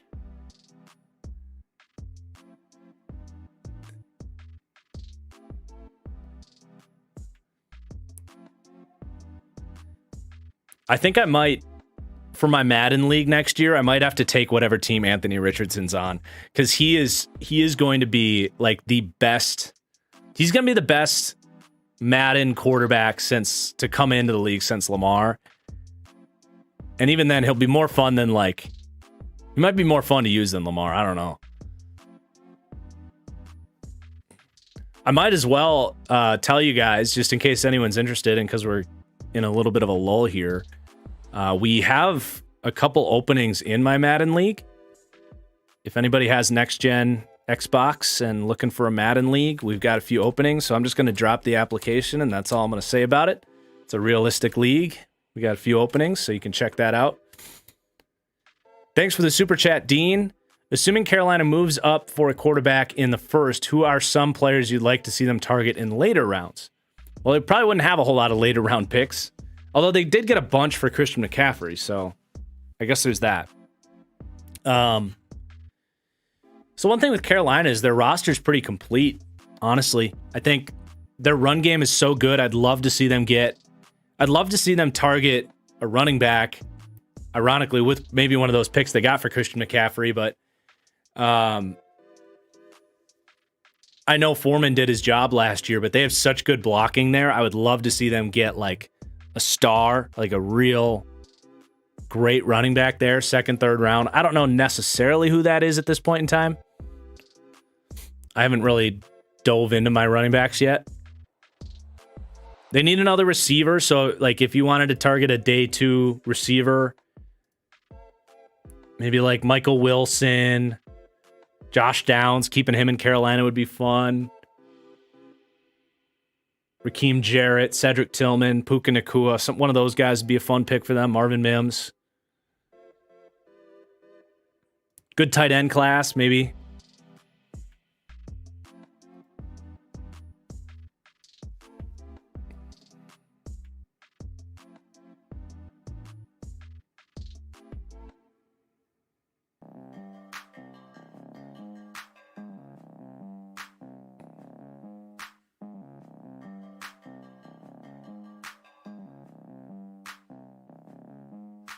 Rashee Rice, 41-inch vert. There you go, Rashee.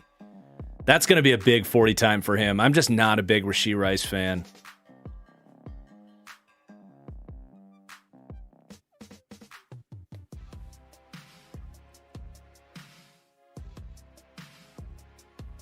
No schedule, Peyton. It's hard enough. You know, this is when you think about everything that goes into those top 10 rankings, I got to do my research, which is 90% of the work. Each positional rankings video probably has, I don't know, 80 hours of film, maybe watched, 60 at least. Then I got to put the graphics together. That takes 4 or 5 hours. Maybe a little bit less now that I have my templates done. The recording. Oh, I gotta capture footage. Capturing all the film on the players is an extremely time-consuming process. And then The recording usually takes like an hour. Then the editing is a 3 or 4 hour process. So no, I can't have like a set time schedule for the positional rankings. It just, you get them when you get them. It's the best I can do for you. I hope that works.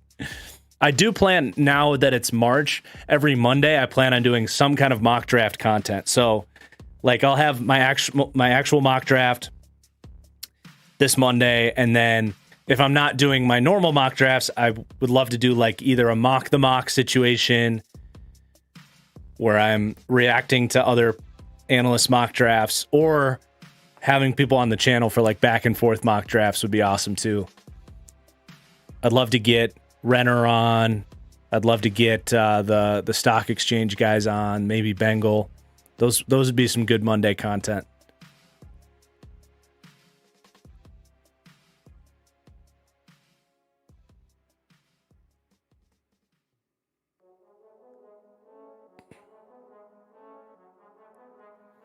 Ryan, it's actually not that bad if you use the All-22.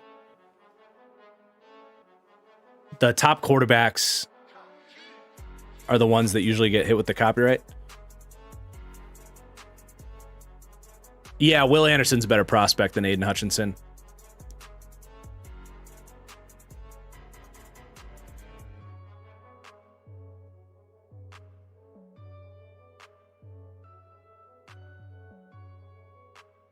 Swami, yeah, Swami would be fun too. I don't know where he's at career-wise. I know he's potentially looking to get into the scouting business. So once you go that route, you can't really go on a YouTube channel and talk about.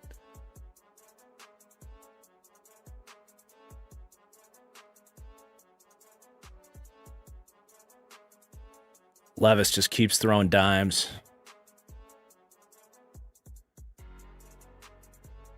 No, I don't have beef with Bengal.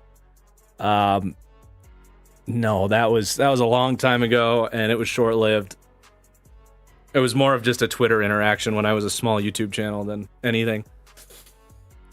We are good. Let me just stretch and show off the new merch a little bit.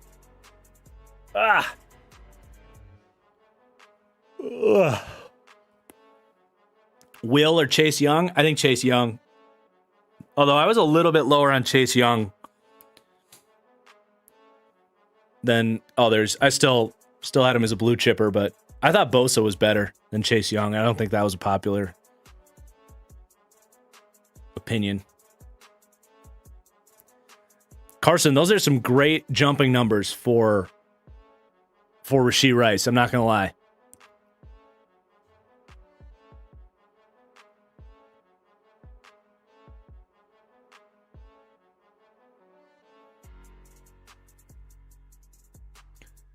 All right, guys.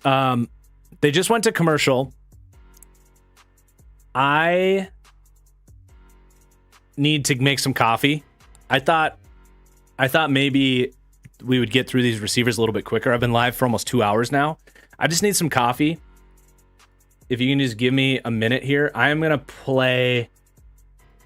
Let's see. What players' highlights should I put on loop? Let's do Anthony Richardson as we get ready for his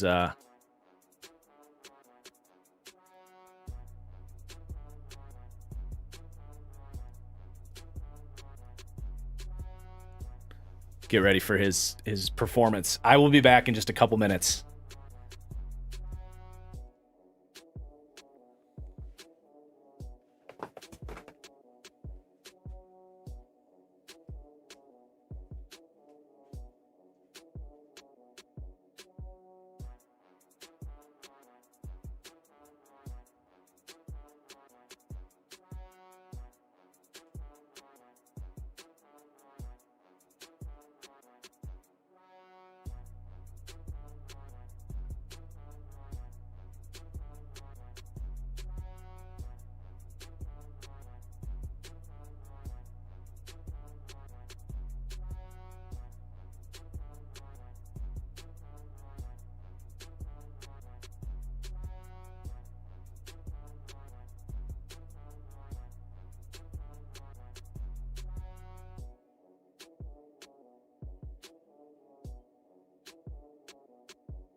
I'm back.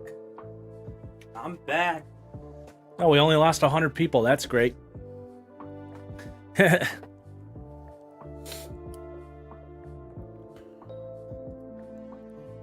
still throwing, huh? Man, I was really hoping that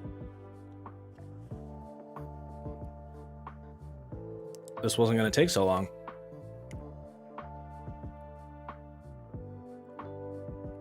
Richardson broke the record. Jeez. Pervert.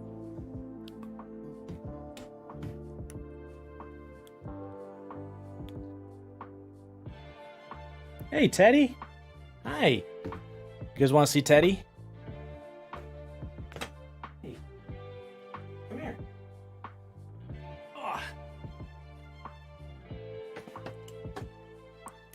It's been a while, Ted. It's been a while. Say hi to the camera. He's missed being on camera with all of our streaming issues lately. Hi.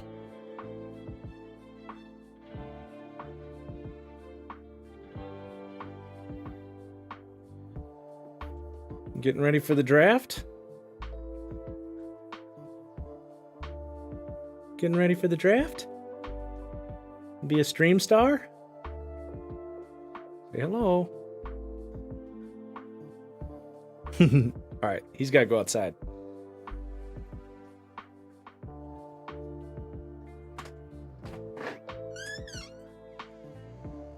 The door is right here.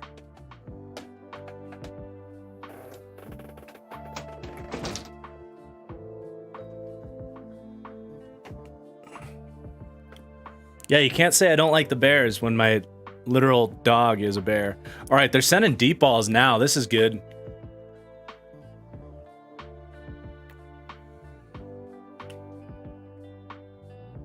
I really hope Anthony Richardson runs the 40.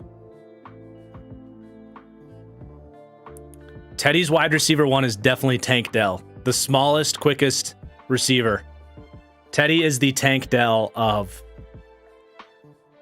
dogs. 100%.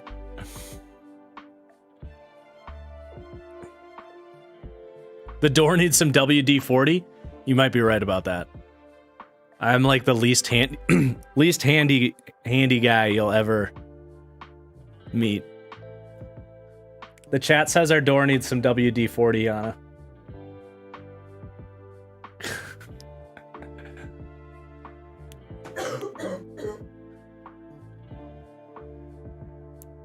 Dang, Stetson Bennett kind of just dropped a dime. Arm talent is really not bad for Stetson.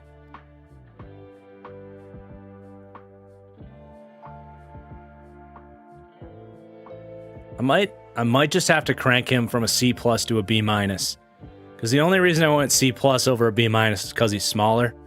But he may have just checked a box right there. Because we didn't really see him throwing bombs like that. Especially compared to what Malik Cunningham just did. Like, Malik Cunningham throwing ducks compared to what Stetson was doing. That's a little bit better, but that was a little bit better. But yeah, I think I'm actually going to just go in right now and Stetson Bennett just earned himself an upgrade to his arm talent grade from a C- to a C+ to a B-. What's up, Mike Chase? You've missed all of our Packers rants, dude. Max Duggan throwing ducks.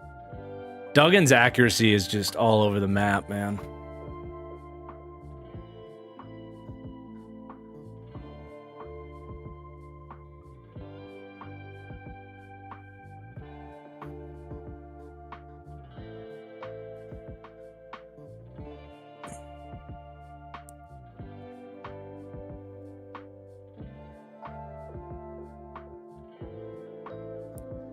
Jake Haener. This will be a big drill for him.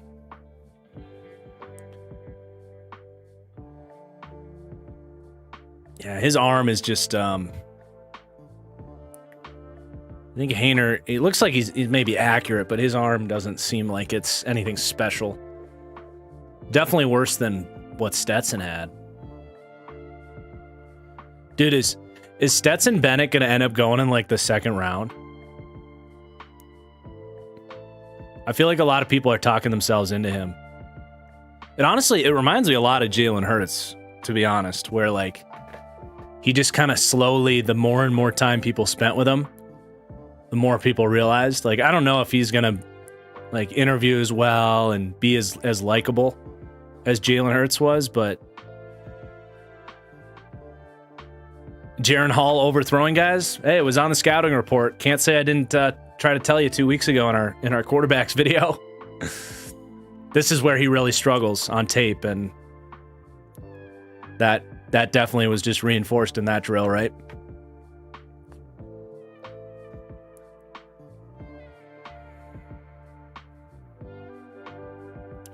So it's always such a good feeling when you get that confirmation bias. Like, it's not even really confirmation bias. It's just straight up freaking confirmation, right? Like Jaren Hall, I have in his draft notes from his eval, good intermediate thrower, like deep outs. He's good at that stuff. But the deep ball, the vertical stuff, he can't hit the broadside of a barn. And then he comes out to the combine, and that's exactly what we saw. He threw some really good deep outs, but those deep balls were horrible. Dude, Levis is just showing off now.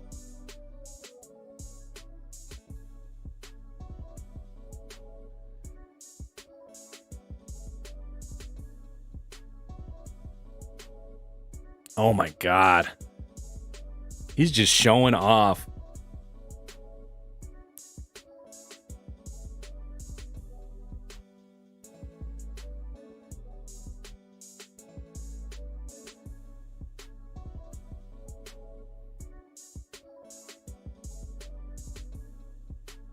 Well, we got 3 throws from Levis. They were all dimes.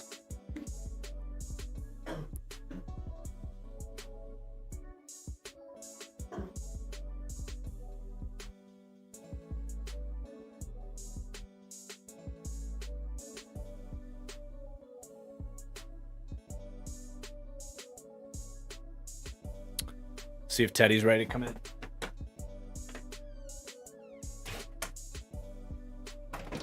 Coming in?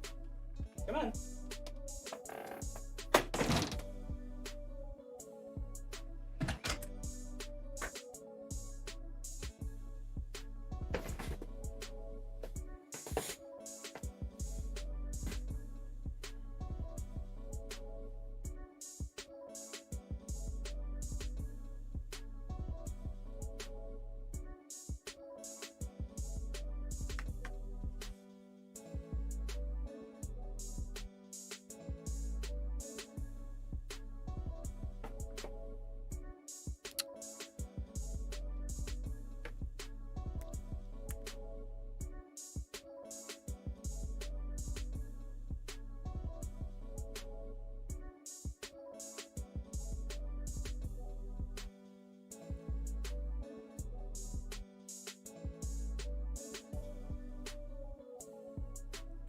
No, Bassarismo, I am totally down for any and all European games. I think Germany especially, man. I think like 3 or 4% of my audience on YouTube is German, and the hype for that game in Munich this year was incredible. Now, obviously, Tom Brady being there helped a little bit, but man, I think it's good for the league. I would absolutely love for there to be, similar to the success we're seeing from the XFL right now, have a European developmental league. Absolutely.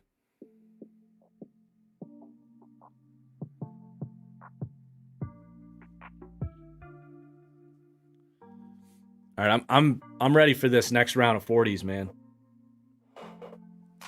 I'm assuming they end with the deep balls.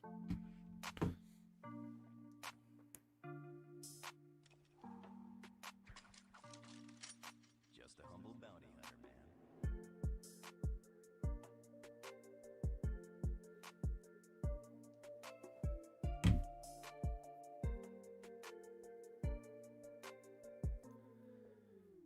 Yeah, I do think if you're going to have those games, those teams should 100% have a bye week the next week.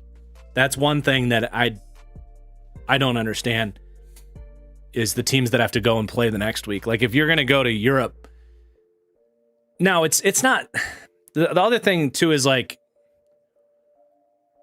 the time difference is one thing, I guess, but for a lot of these teams, the flight from New York to London or to Germany is probably really close to whatever the flight from LA to New York is, right? Like flight time from LA to New York is 5 hours and 20 minutes. New York to London might even be less than that. Oh, 7 hours. So it's an extra hour and a half than some of these flights. But like that's not a preposterous difference for what the results are. I think give them a bye week and maybe even make it on like Tuesday. So you get, and I'm just kind of spitballing here, but if you put it on Tuesday, so you have an extra couple of days to get ready for the week, and then give them that bye week the next week. I don't know if that's fully fair because you don't technically get a full bye week, but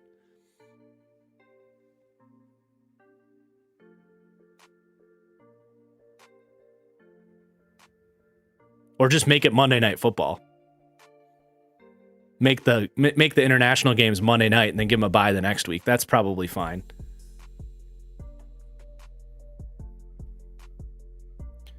I think they should add a second bye week in there anyway, though. I think they should make the regular season 19 weeks and put another bye week in there anyway.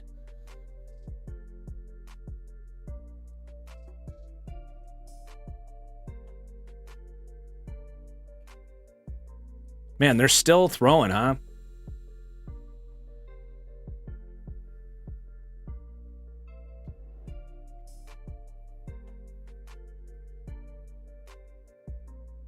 Not that I'm disappointed in more football action, but I just want to see this next group run. I want to see Anthony Richardson's big game. So with Levis throwing, let's load up some Levis highlights. I mean, there's the deep outs that he's throwing right now. Can see that flip of the wrist release. This was that other drill I was saying, those deep digs. This is the best part of his game to me is read the safeties. Anytime he gets cover 3 or cover 4, he can hit those deep digs so well.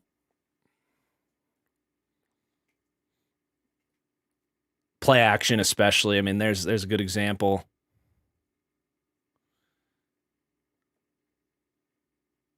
Testing tight zone windows over the middle of the field.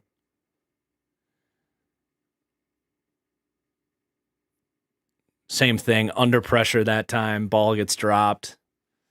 Good example of the kind of the low, high. I intentionally put a couple of the high difficulty plays together where he's getting pressured right away.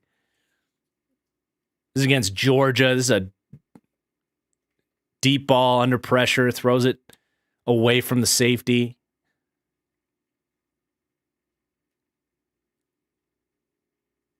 Perfectly placed ball to the outside. This angle's great. You can see it on Keely Ringo. This guy gets so much hate, but there is a lot to like in there, and he did not have. There's his receiver making a play for him, but he did not have the opportunities that especially Young and Stroud had. He had to. I actually think this is one thing that I didn't say in my. And think about that play right there with what I'm about to say. But one note that I forgot to say in my quarterback rankings video is that the fact that he had such a bad offensive line, I think, is actually going to help him and make his ceiling higher because he's not going to get to the NFL and the speed of the game is going to feel slow or the other way around. Like, I think that's a big area where Zach Wilson went wrong. Was he had great pass protection at BYU, a lot of 3-man rushes. He had plenty of time to think things out. Levis is the complete opposite. I mean, he was seriously had to get the ball out. And this is a really nice cut up here. So I do like Will Levis quite a lot. He's definitely not perfect, but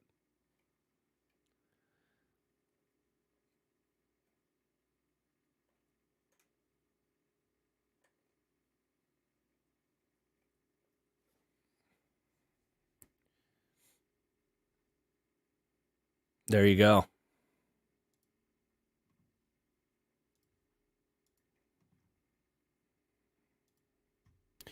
All right, what do we got going on now?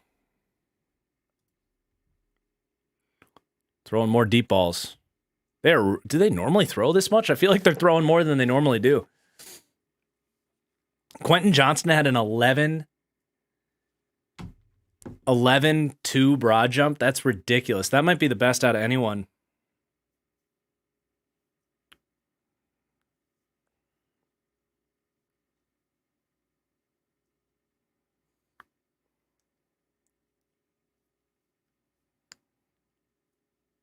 How many games of Levis did I watch? I think I did 8 games of Will Levis.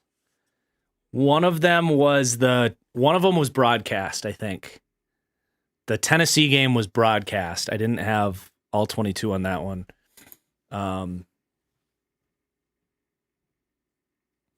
Yeah, I love the irony of Duggan out here throwing ducks while Quentin Johnston gets ready to run, because there was so much meat left on the bones with Quentin Johnston. There were so many opportunities.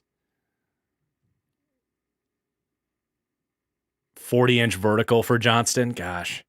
Yeah, I'm glad I had him at wide receiver 1 when I did, because I share a lot of the criticisms on Quentin Johnston where he can be a body catcher. Sorry for the background noise here for the next few minutes. Something going on in the house here, but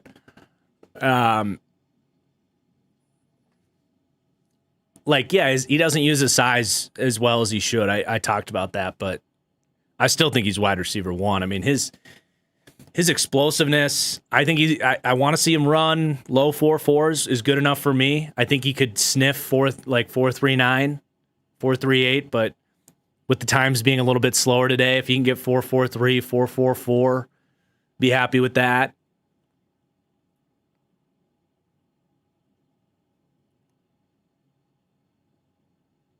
Another thing that comes to my mind, God, Levis just keeps throwing dimes, man. Another thing that comes to my mind is I had the same criticism on Christian Watson, that he didn't use his height to attack the football. But once he got to the NFL, something clicked and he figured it out. I'm not saying that's going to happen with everybody, but why can't that happen with Quentin Johnston, who's even bigger? Or at least thicker? See, is my coffee still too hot?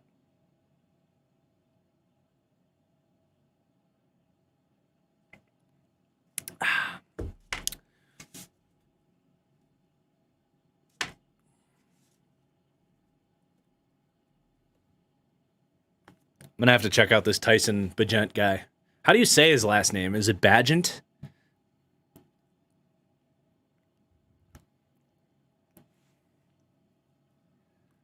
Yeah, Tyler Scott should run a good 40 time. With Jalen Hyatt running the way he did, Tyler Scott might take it. I will be stunned if the TCU kid ends up with the highest 40. I think one of these, the other TCU kid, Davis.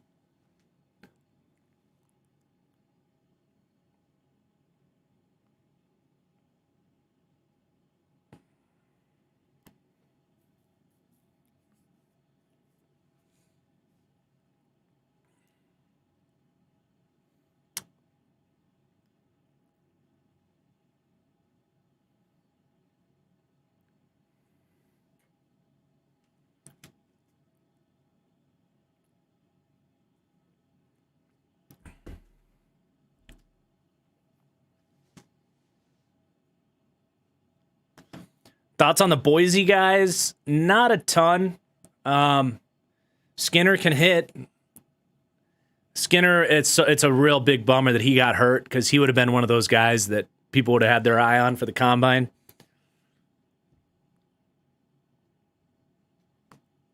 I'm on the clock. Would I take QJ or Watson? Who's QJ?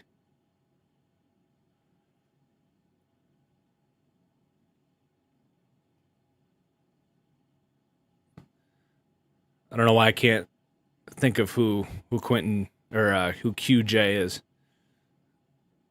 Oh. I got you. I was thinking, I'm with you now. You're talking about Packers Watson, not Deshaun Watson. I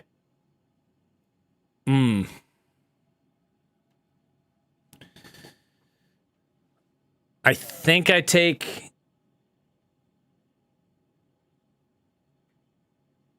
that's a tough one.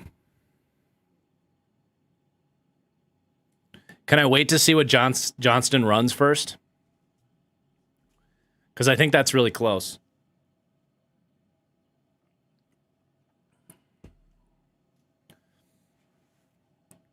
If Johnston runs anything from 4.4 and better, I would go Johnston. But Christian Watson is nice, man. He's really nice. Is it true that Richardson didn't have a QB coach? He played like he didn't have a QB coach. I'm not sure. I know he had a private coach that he was working with that I saw a video about.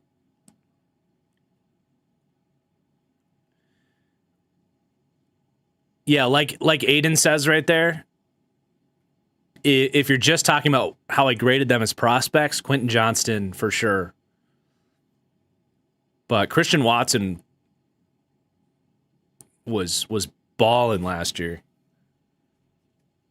We had a fun question on the podcast yesterday about how would I re-rank the wide receivers.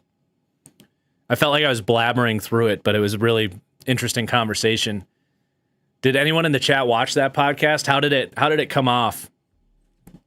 Were you able to follow what the hell I was talking about, or was it just complete gibberish? I'm actually curious.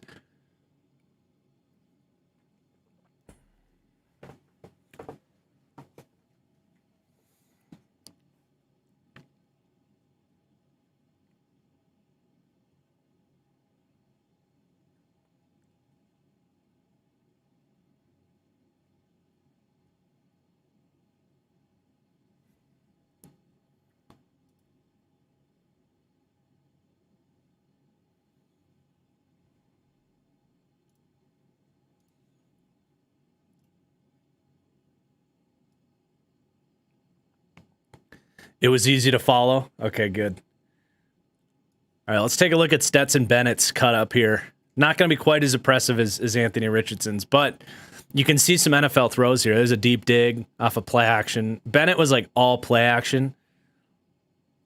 I really think if San Fran doesn't think Brock Purdy's going to make it through the year healthy or Trey Lance, Stetson Bennett in San Francisco could do exactly what Brock Purdy did. I honestly believe that. And I know that's a hot take or whatever, but the situation matters. And I loved Brock Purdy coming out. Go back and listen to what I said about Brock Purdy. Friggin' nailed that evaluation. But I feel very similarly about Stetson Bennett. Bennett's more athletic.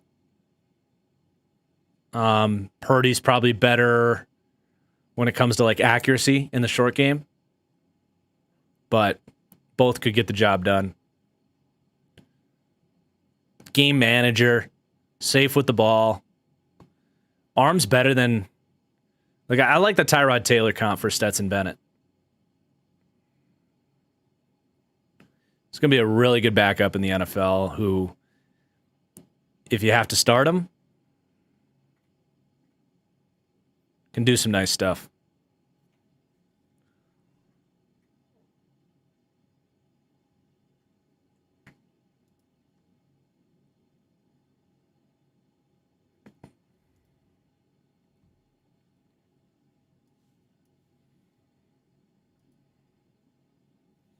And here he is throwing. Jeez. More throws. We got red zone now. throwing fades.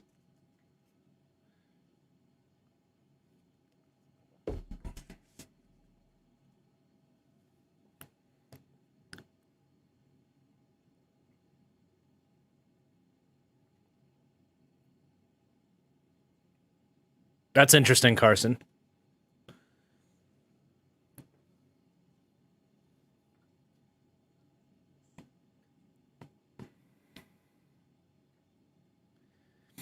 For me, this quarterback class, it's just such a matter of preference.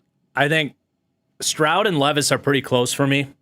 I got Stroud a little bit ahead of Levis, but to me, they're both high floor players. I think Levis's weaknesses are a little bit more glaring than Stroud's, so I'd take Stroud, but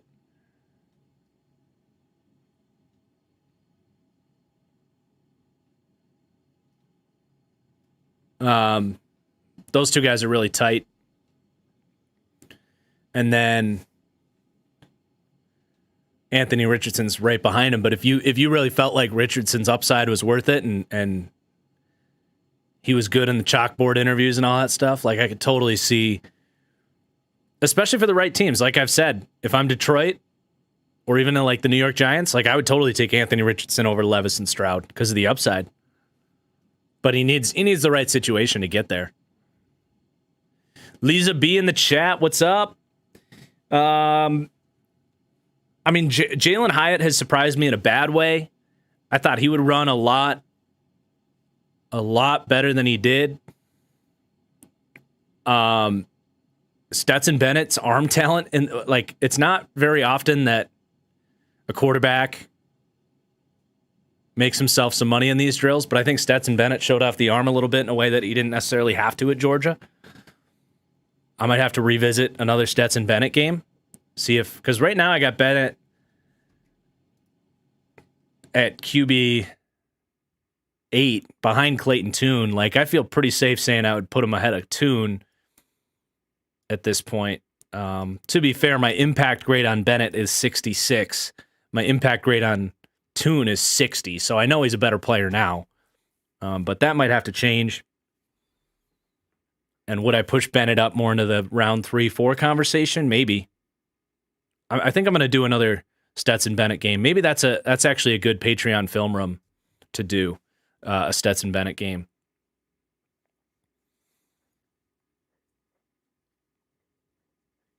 So the first group is done. We are getting ready for the second group of 40s. This is going to be, once the 40s are done, I am going to wrap up the stream here because we have already been live for 2.5 hours. How do I feel about Bill O'Brien with the Patriots again? I like it. Better than whatever the hell they had going last year. I think Bill O'Brien's a good offensive coordinator. I always felt that way. He had his shortcomings as a head coach, of course, but I think it's a good move.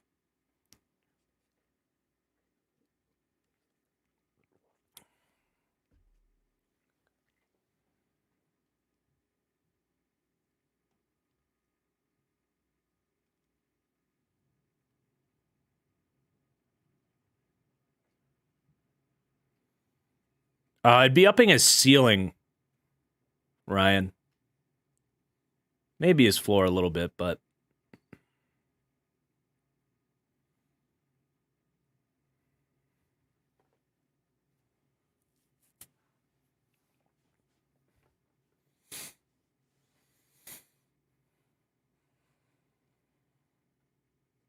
hopefully we get on with these runs here pretty soon so we can be on our way. We don't have a big time gap in between.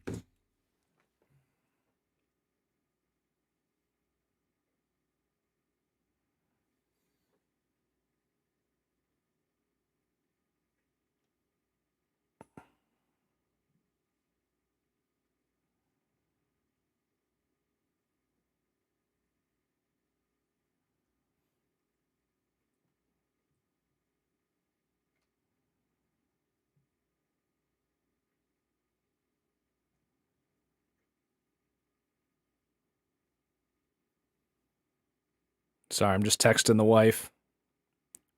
Got to figure out our dinner plans. Who's watching the XFL tonight? That's actually, let's check. I think it's Vipers and Seattle. I think I'm going to take the Vipers. I might put a little change on that right now.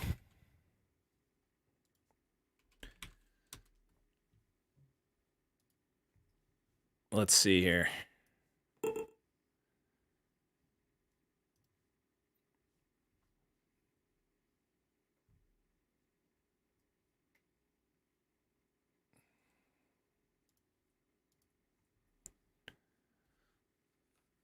Oh man, the Vipers are 4-point underdogs. Yikes. I'll take that on the spread. I do need some XFL merch for sure. For sure. I'm gonna take the Vipers +4. I know that's your team, babe. So we're cheering for the Vipers tonight. My Defenders are favorites tomorrow against the Battlehawks.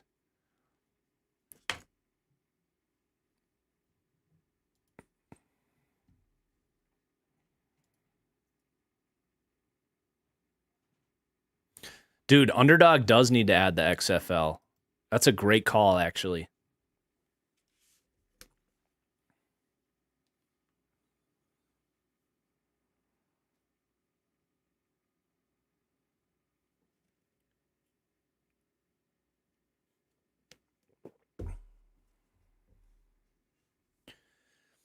Man, I just had a vision. I just saw that Daniel Jeremiah's 15th player on his board, Keon White. Who has the 15th pick, chat? Oh, did the combine just... This happened yesterday for us, where the combine blacked out. Did that just happen to you guys, or is it just me?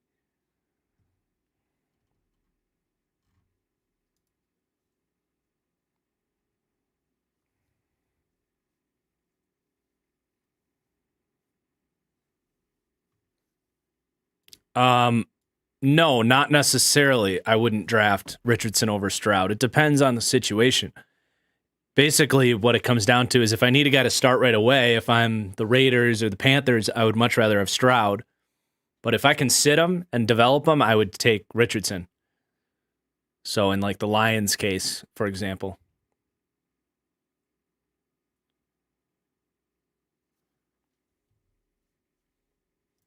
Yeah, I can't see the combine right now.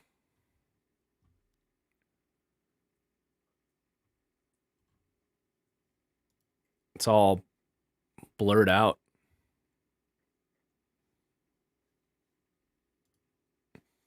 Wonder if I can get it on my phone.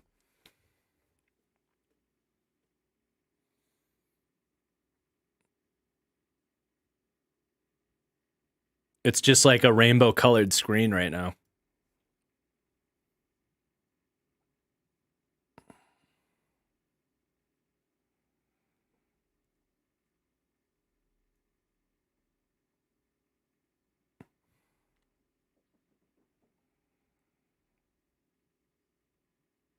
I can get it on my phone.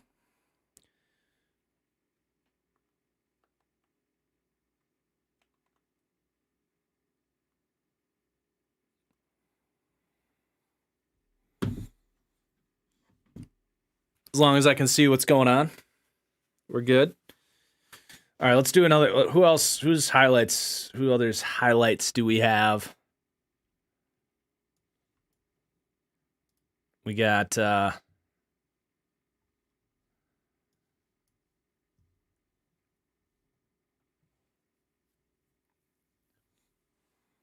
actually, heck. Let's get some work done while we wait, shall we? Let's do my next eval. We got 7 minutes. Let's just do a little bit of live film room here. Shout out to Caddy's cut-ups for the film here. I got to get Tuli Tuipulotu. I got to get him done, see if he cracks the top 10. He came in a lot lighter than he was listed. He came in like 30 pounds lighter, I think. Some quick feet right there. Oh, what the heck? We're blitzing them. Blitz linebacker on second down. USC getting a little weird here.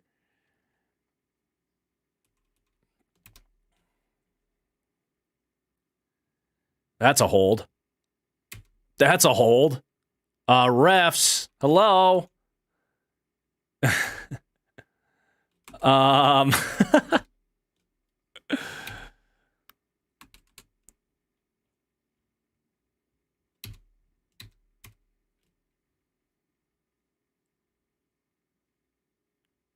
And not a ton of juice there. Not a lot of juice or bend there. Obviously, he gets hold there. Held there, I should say. What's up?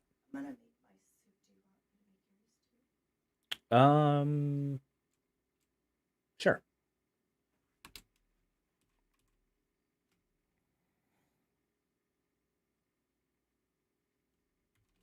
There we go. A little dip. Dip to the corner. Flatten to the corner a little bit. The blitz linebacker thing, again.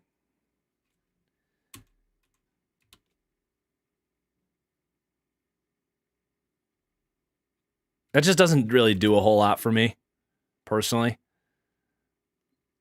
He's just running through chaos. I don't think it really shows anything special there. Where are we? Right here. Yeah, a little soft. A little soft on the punch there. Not necessarily soft, he just doesn't run through it. Keep going. Kind of gives up on it.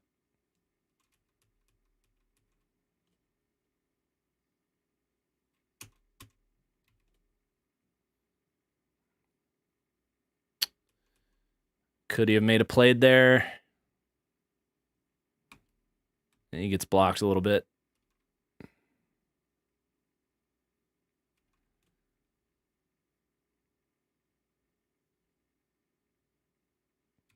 He does his job. Runs out of it slightly, but he does his job. Oh. You got. DTR is quick, man. He is quick. Nice camera work. Great camera work there. UCLA. You're in Hollywood, and that's your camera work? Come on, guys. Be better. Where is he on this play? He's right here.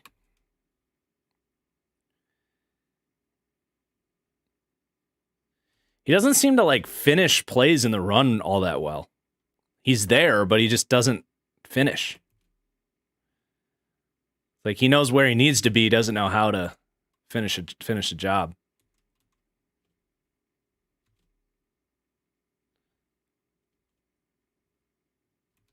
It's definitely quick.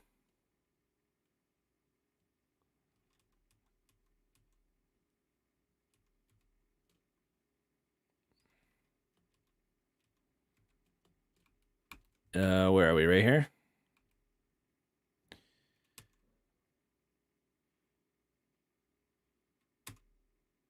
Whoopsies. Whoopsie daisies. All right, here's a pass rush. He's trying that inside move. He doesn't really counter it at all.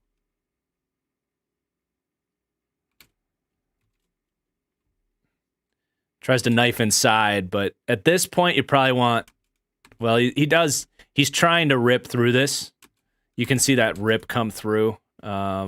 Right here, you can see his arm coming down. He's trying to rip through this, but then the guard comes over to help. So he probably was going to get through there, but... Oh, well.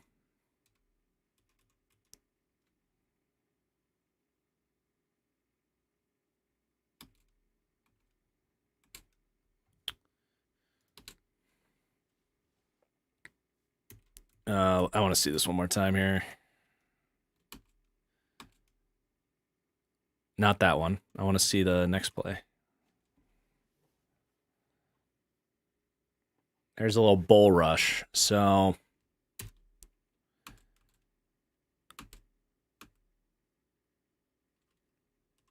yeah, it's adequate. I would just say it's an adequate bull rush.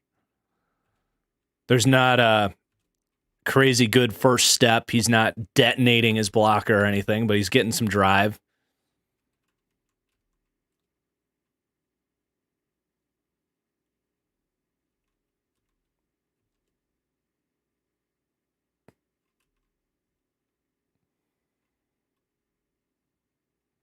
So the thing with going through film is there's a lot of plays that you just got to kind of scrape through.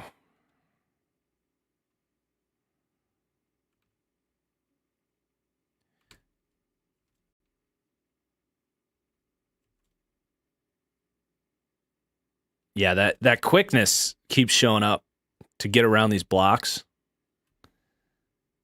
It's a good trait for a big guy to have. He goes to the power again.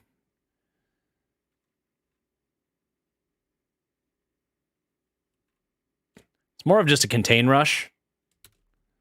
I think this was probably planned. Drive your guy upfield and then spin back in for the contain. So that's a good job. I'm assuming that's a coaching point right there. Yep, I'm ready to hop in as soon as I got an eye on it. So as soon as they start running, we'll be back to it, you guys. Quickness on display again there with that nice little spin move.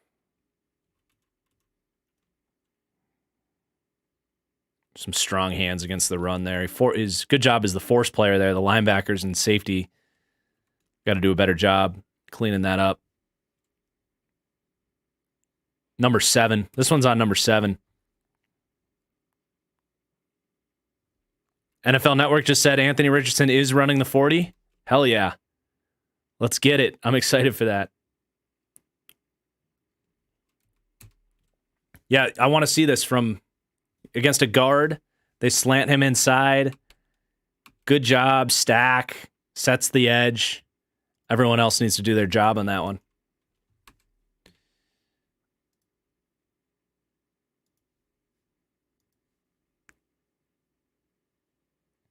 All right. Are we whoops, sorry, I can't show you that. Or that.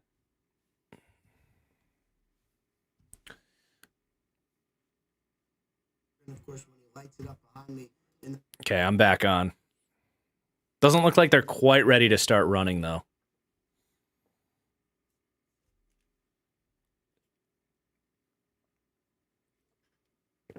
Jordan Addison fighting through back strain. This is my least favorite part about the combine. Did his agent just put that out? Or is it legit? We'll never know until his pro day. He better come out. That's my thing, though. Like, okay, you're dealing with a back strain. That's fine.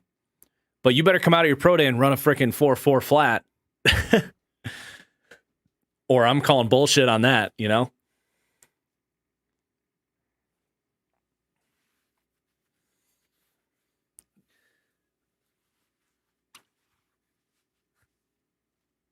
Like, how convenient that we find out about that after you ran a disappointing 40 time. Oh, valid excuse if it's real. Absolutely.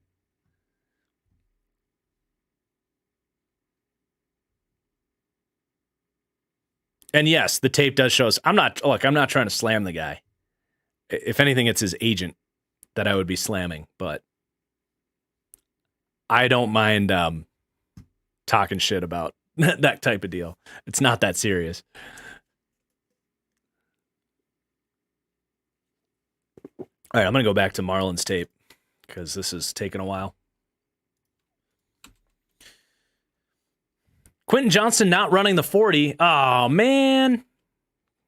Come on, dude. That's annoying.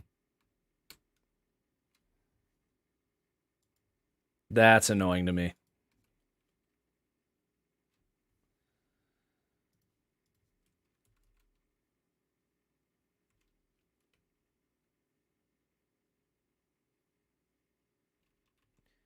Yeah, I did not expect Marlon here to. Did I say Marlon? Tuli. He's got to be related to Marlon Tuipulotu too, right? But I didn't expect him to be this quick. These guys are having a really hard time when he changes lanes. That's just a nice little inside swipe counter right there from 49 over here.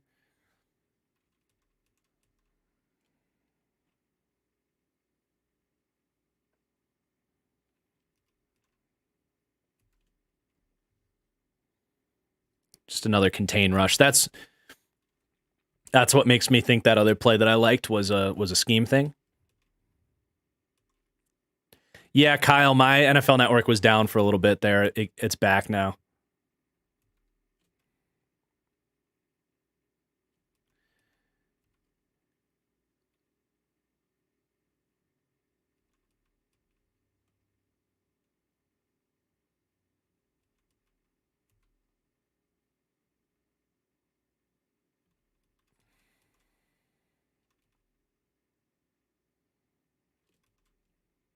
The blitz linebacker thing. I mean, I guess I kind of get it because physically speaking, he's kind of like Zadarius Smith. I'm just realizing this as he does the same stuff Zadarius does as this blitz linebacker. Quicker than fast for a big guy, you know?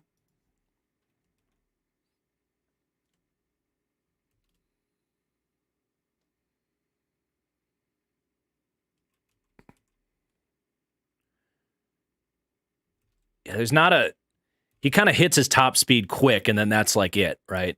There's not a whole lot of like speed, bend, speed to power. He's got a quick, strong physical profile. I wouldn't describe him as an explosive rusher. A little upright at times. Jalen Hyatt is now conveniently saying he had hamstring tightness, because of course.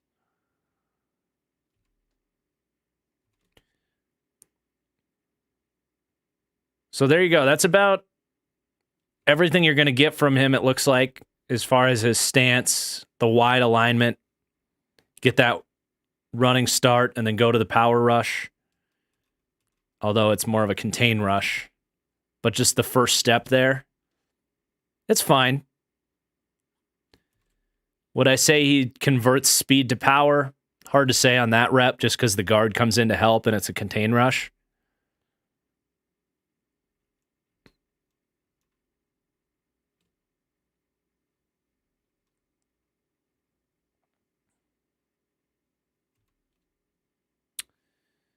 Oh, there he is dropping into coverage.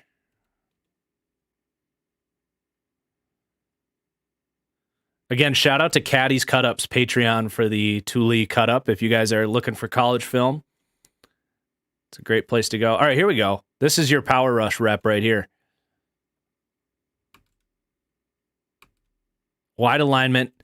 Not a super great first step, but enough, and he gets some power. It's like, that's what I would just describe as B. Combine's back. I might be a little bit behind. That's like what I would describe as B power right there. Good power, not anything incredible. All right, I'll put the my face back on here, and then... Okay, I'm getting Anthony Richardson now. 4-4-4 for Richardson? All right, let's see this.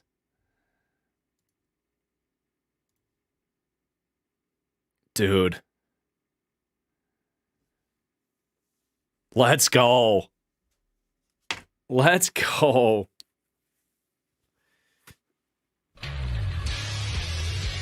This guy. Dude, I don't even like the Cam Newton comparisons. I really don't.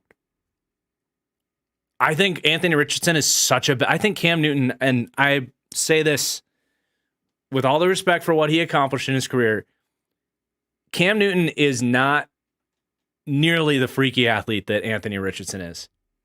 4.57 for Thompson Robinson's a good time. Cam Newton was big and fast Anthony Richardson is big, super fast, and quick. Like Cam Newton did not have the quickness, the lateral ability that Anthony Richardson had.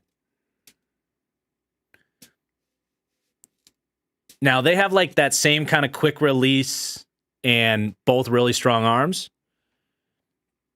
But Cam Newton ran a 4.6, and I think that is accurate. Anthony Richardson has 4.44 speed. Like, it's just a different ball game.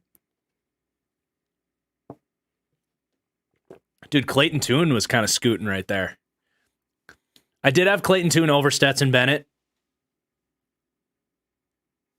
in my draft rankings. He's a really good athlete. These guys are running, man.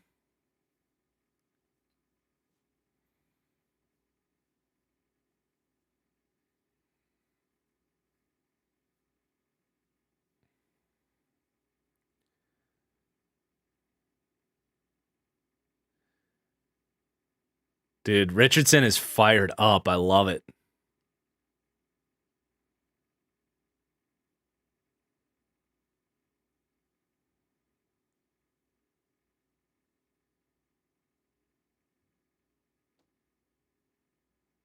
What a freak.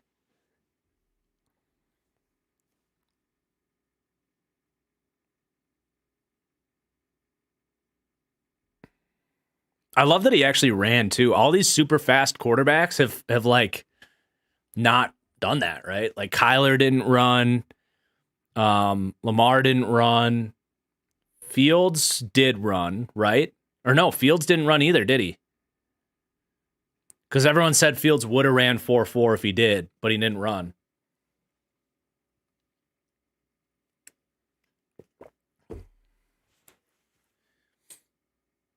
Man, I hope he's good. I really hope he's good because he's going to be so fun to watch, man. Honestly, if there's a real comp on him, it's kind of just like bigger Lamar. Because I think he has that same release that Lamar has where it's just like pew, pew, pew. Fields ran at his pro day. What did he run? Like 4.5? I'm convinced Fields got faster in the NFL. I think he had a little bit of a late physical development because he was a great athlete at Ohio State. But, I mean, I didn't see him becoming a Lamar level. Fields ran 4.39 at his pro day? Did he really? That doesn't sound right to me. Ran 4.46. 4.46 at his pro day.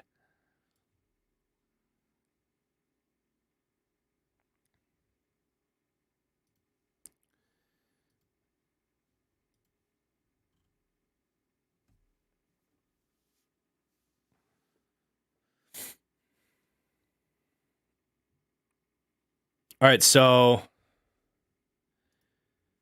what wide receivers coming up? So Quentin, someone said, isn't running. That's disappointing. That's a big number. I wanted to see him just ball out. Michael Wilson, is he going to run? Jaden Reed. Jaden Reed could be a big one. Marvin Mims it's a really important one. Because I think he could quietly be... He could go either way. I think he could be a little bit faster than I expect, but he could also be a little bit slower than people realize too. That's going to be an important one. Rashee Rice is a huge one. I did estimate him at 4.48 for Rashee Rice. He's got good long speed. He's got good kind of jumping ability right now, so that's going to be a big one. I know the Cincinnati kid is expected to really kill it.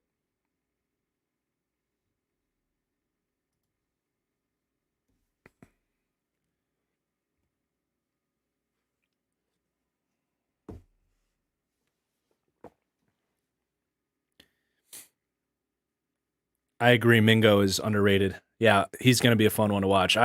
If Mingo can run, even just like 4.50 would be a good time for Mingo. He's just a bit. I mean, he's big. He's like 225 pounds. So if he can just run a 4.5, I think that would secure him as at least a top. I would say like somewhere between the 15th and 18th best receiver in this class, which sounds low, but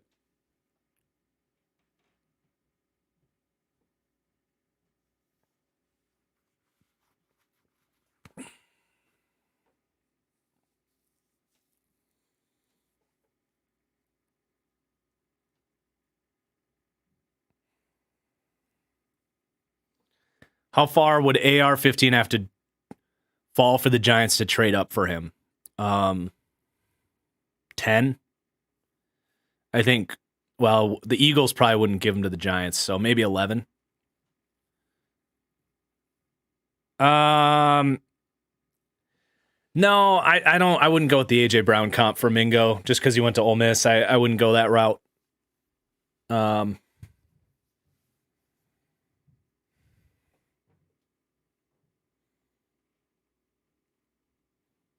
Also, not to be that guy, but didn't AR-15 say don't call him that because of gun violence? But at the same time, like, maybe pick a different number if he doesn't want people to call him AR-15. I mean, I'm all about that stance by him. So I will not be calling him AR-15 out of respect for that.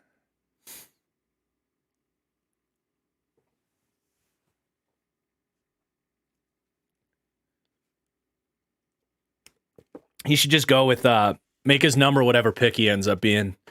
So the only way he'll be AR-15 is when the Packers draft him.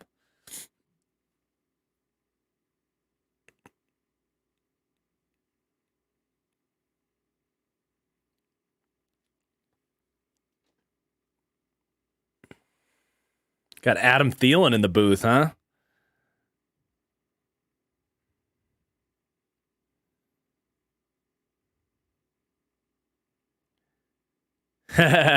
Mike, you know it. Thanks for the support, bro. Appreciate it, as always.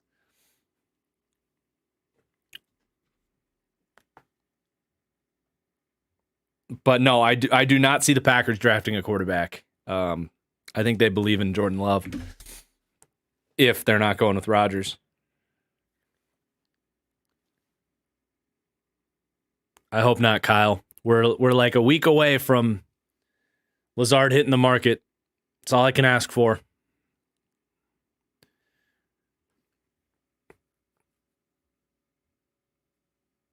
That's true. 15 is Bart Starr's number. So he could not, in that situation, he could not be number 15 unless someone else traded with the Packers.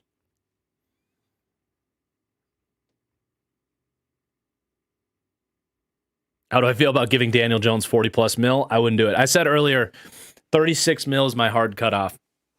If he doesn't take 36, I say good luck to you in free agency, and we'll happily take our third round compensatory pick.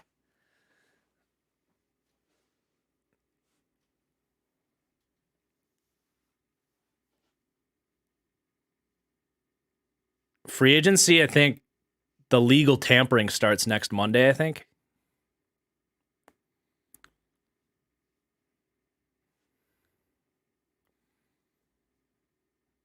True, big man. True. Dude, the Packers, I'm just going to put this out there right now. If the Packers go Keion White in the first round, honestly, either of these, Keion White in the first round and then Rashee Rice in the second round, I will, of course, laugh my absolute ass off, but I'm done. I cannot continue to support that team if that is the direction they go.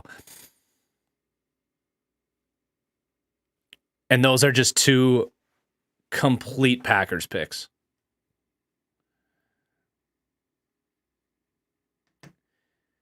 Thoughts on Anthony to the Colts at 4. Again, I'm not going to say he can't work out if he has to start day one, but that's not what I want to do with him.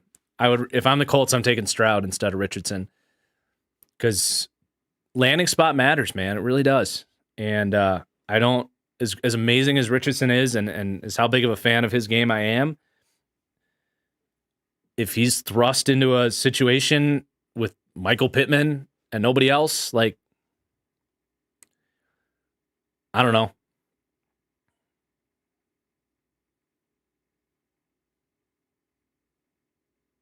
Richardson, he just looks dialed in, man, too. Like, I love his competitive nature out here.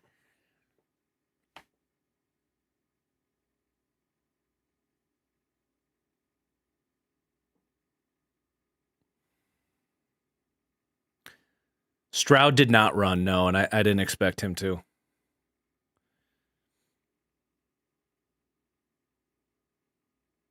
Okay, here we go with the receivers.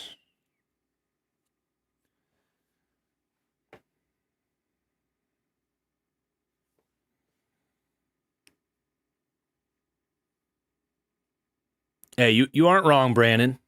Alec Pierce and Jelani Woods are real players. I shouldn't disrespect them like that.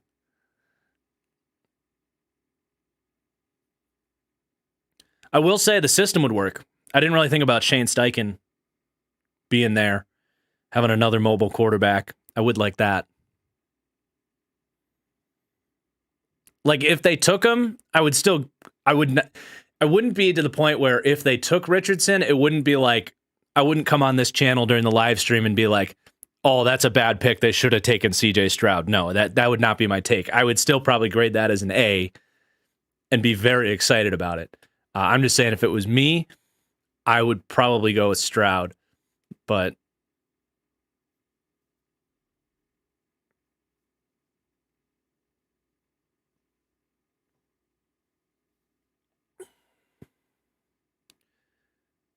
that's really all these quarterbacks except for Bryce. Like, I think it's a mistake to take any of these guys ahead of Bryce. But after that,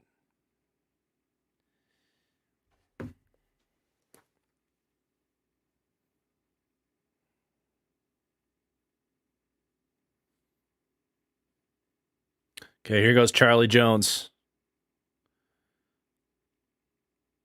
You know Adam Thielen's paying close attention to that one. Wow, 4.44 for Charlie Jones. That is surprising. He doesn't play that fast. But that's he also looks skinnier than I thought he would be. I thought he was a little thicker.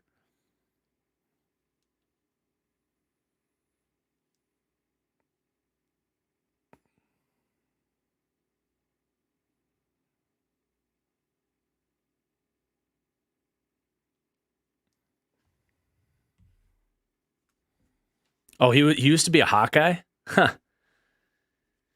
Okay, Marvin Mims and Mingo are back-to-back coming up. Then Trey Palmer, A.T. Perry, Jaden Reed, Rashee Rice. We're gonna be ripping these off. Antonio Perez, thank you for the super chat.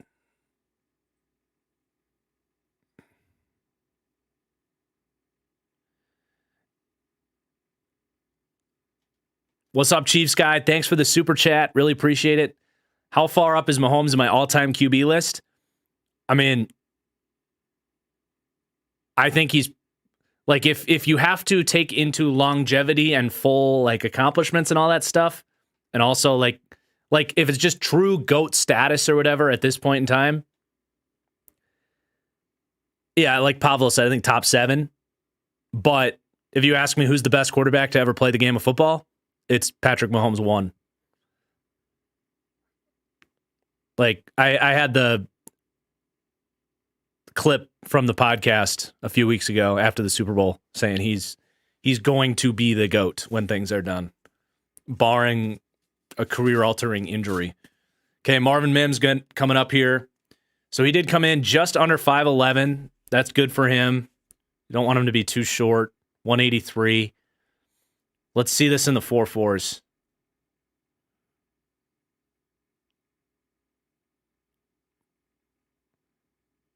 4.38. All right. Really good time for him. That's on like the high end of what I thought he was capable of.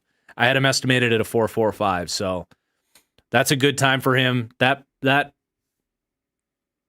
help. I still don't know if he's like a second round guy, but might need to do another Marvin Mims game. It's definitely oh boy, they're showing the Packers. Brian Gutekunst is actually watching. He's watching eyes wide open as Jonathan Mingo at 220 pounds runs. Hey, I wouldn't mind Jonathan Mingo on the Packers. I think they probably like him a lot. But they definitely weren't watching Marvin Mims, I can tell you that much. He won't be on their board at all. He'd have to fall to like the 7th round to even consider him at his size. All right, Mingo. Let's see it. Mingo, every time I see him, he impresses me. 4.46. All right. He's going to be one of my next evals that I do. Tom says it didn't expect that from Mingo. I'm gonna say I think I would have said that is in him. He has some good top speed on tape, so he is honestly. I liked what I saw before the Senior Bowl. I really liked what he did at the Senior Bowl. He's just steady all week, and then that 40 time. I think he's potentially someone that could get into that like early 3rd, late 2nd range. I really like him. Tough dude, vertical ball winner, big, strong, fast. I mean, he just ran at 220 pounds. Ran a 4.46.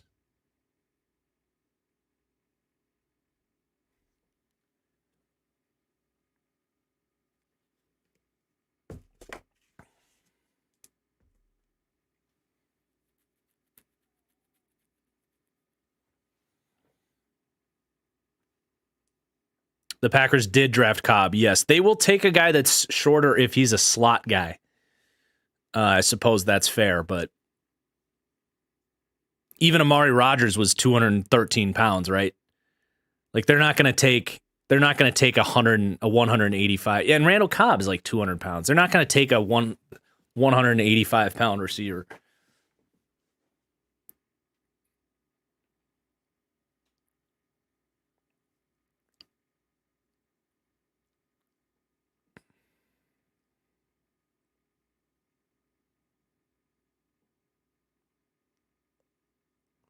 Yeah, I'm kind of bummed they're going to commercial right now because there was a really good run coming up.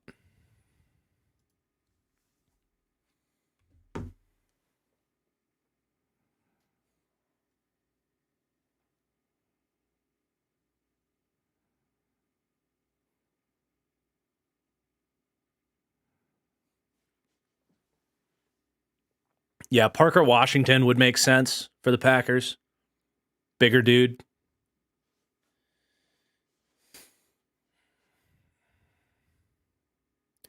It's much more when I say that, like, it's much more they want thick guys. They want guys that'll block, run after catch, that'll supposedly play physical, even though they always play soft in cold weather football.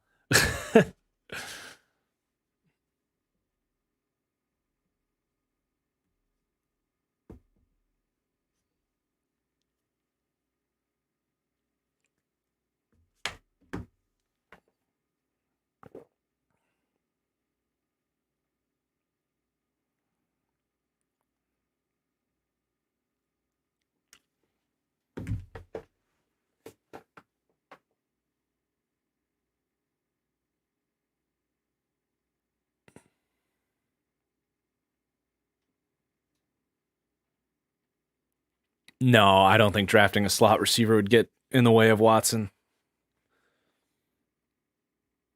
Yeah, dude, Blake Martinez in the Pokemon card game. You'll love to see it. Talk about making a career for yourself after your football career.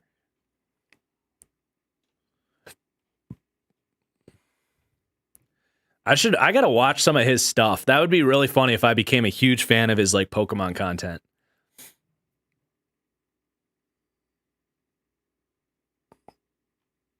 Does anyone in the chat watch Blake Martinez's Twitch or anything?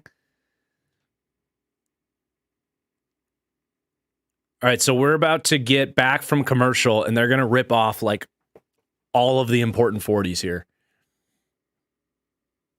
I wish they would have done this at a different time, but I guess they know what they're doing. Yeah, I wouldn't be surprised if Keyshawn Boutte goes undrafted. It's really going to just come down to the interviews, which I can't imagine were great. I mean, I wouldn't touch him with a 10-foot pole. I don't think his tape is that good. Like, it's good, but he's not like a must-have receiver.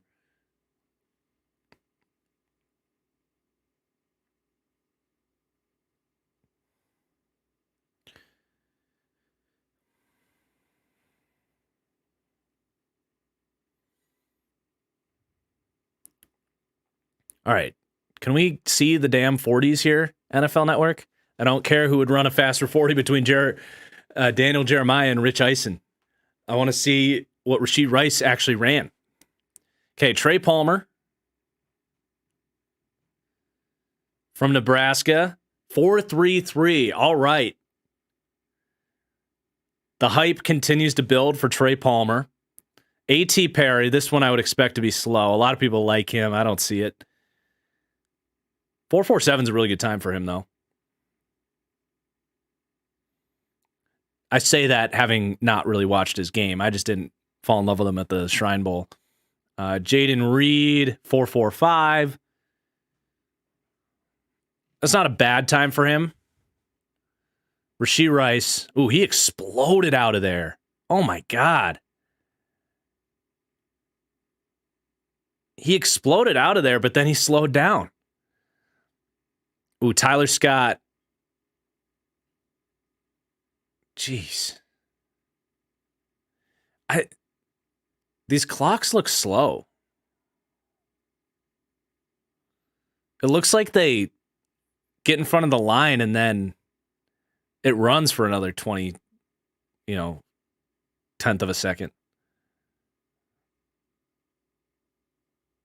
But yeah, that's not a good time for Tyler Scott with all the hype about his speed. I mean, Trey Palmer at this rate might take the crown this year.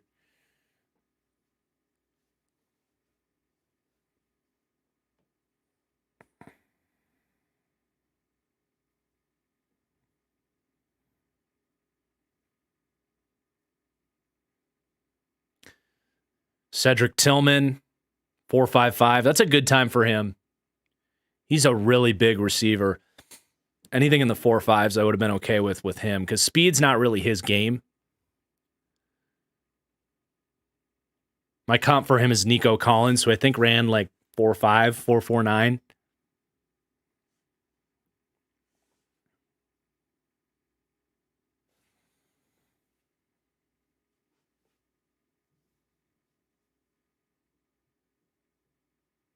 Mitchell Tinsley. I didn't even know there was another Penn State receiver here.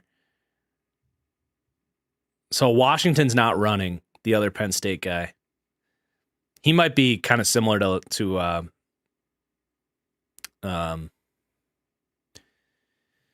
what's his name? Jackson Smith and Jigba, where he wouldn't have run a good time, so he didn't want to run. Trey Tucker coming up. Him and Trey Palmer and Trey Tucker, it was hard to keep these guys straight at the Senior Bowl because they're kind of similar. I think Palmer's better.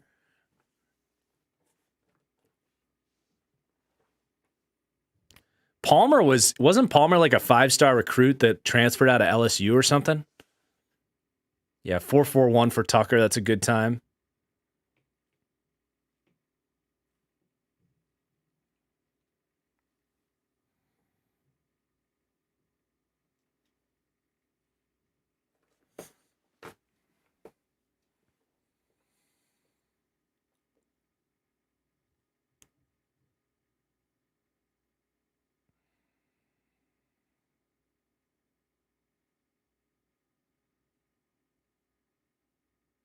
I think Jackson Smith and Jigba runs 4.58 if he did run. But I think he didn't run out of fear that he would have been in the 4.6s because I think that was certainly possible. think if he ran 4.58, he's just fine. If he ran 4.6, it would hurt his stock. And he must not have felt like he could run any faster than that. Someone was asking earlier, what does it do if a guy doesn't run his 40? And I think in this case, it's different in every case, but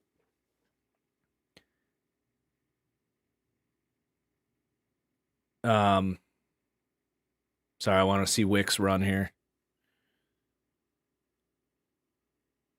Yikes, 4.62 for Wicks.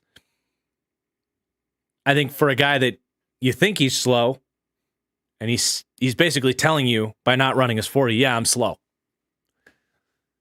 So it's kind of the equivalent of like if you were to come out and run a 4.58. Now, he's protecting himself from running in the 4.6s and hurting his stock, but he's also not giving him a chance to help his stock either. So I guess that's where I'm at on it. Okay, Michael Wilson. This is one of my dudes right here. Anything in the 4.5s is fine with me on Michael Wilson. 4.59. I didn't expect him to have a great time. I think he could get that down to like 4.56. As long as it wasn't in the 4.6s for Michael Wilson. But obviously 4.59 is a 6'5" Arkansas wide receiver ran a 4.39. I guess I missed that. Who was that? Let's see. Wilson, I had estimated running. I guess I had him estimated at 4.5. So let's see if he can get that down a little bit.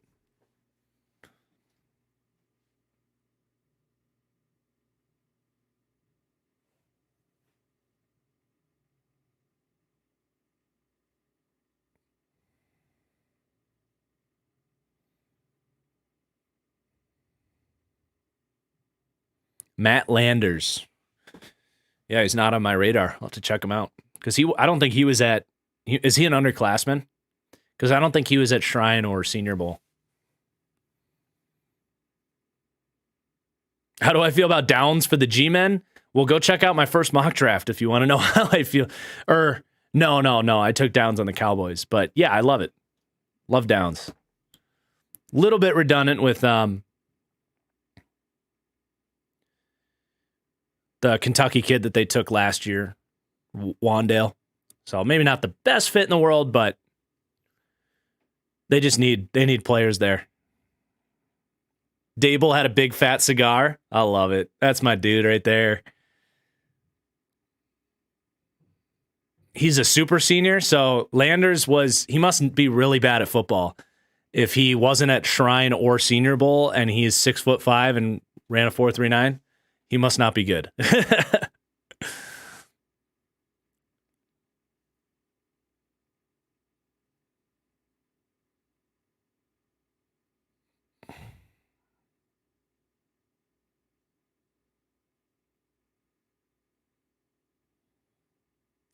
Well, Charlie Jones. Of course he ran 2 straight 4.44s.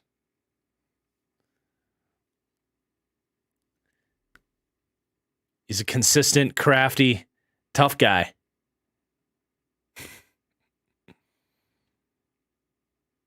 He had 900 yards and 8 touchdowns for Arkansas. I wonder why. Here he goes. I wonder why maybe he didn't want to. Maybe he was hurt. I don't know. I don't know why he wasn't at any of the events.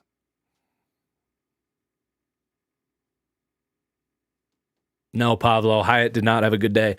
On top, okay, I get it if you got hurt and your 40 time was worse. And we kind of went on that rant about agents just saying that shit to hype up, the pro day and make excuses. But also, there is a long line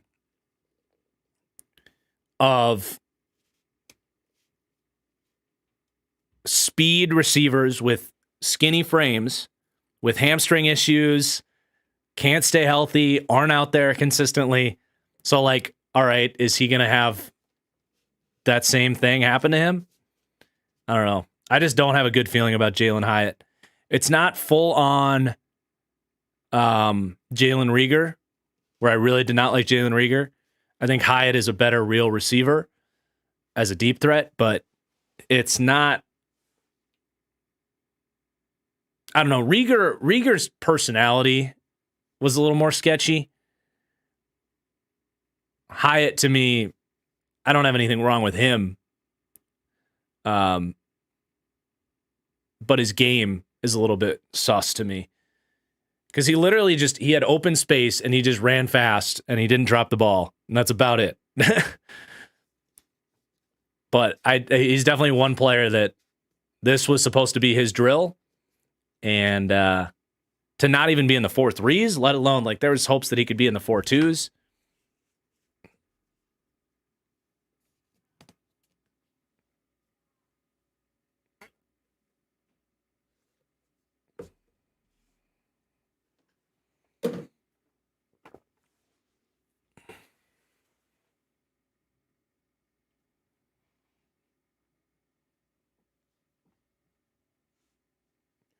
There wasn't necessarily anything wrong with Jalen Reagor's personality cards. I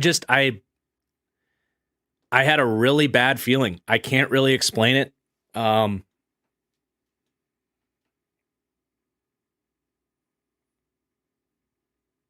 just never really got it with him.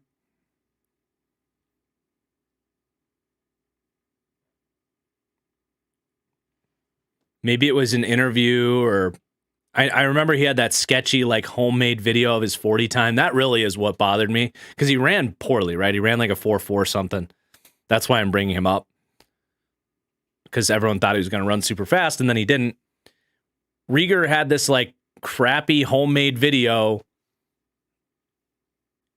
where he's running off in the distance, and then the guy recording pulls up his stopwatch after he's done running, and it reads like 4.25 or something. And it's just like, what is going on here?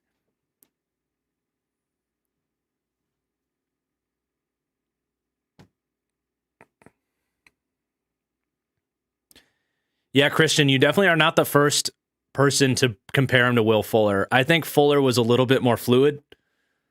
Like, Fuller was a great deep threat, but he also was a really good screen guy. The Texans made a killing just throwing him bubble screens and jailbreak screens, and he was elusive and could run away from guys. Hyatt has really bad stop-start ability. He goes down the second he gets touched.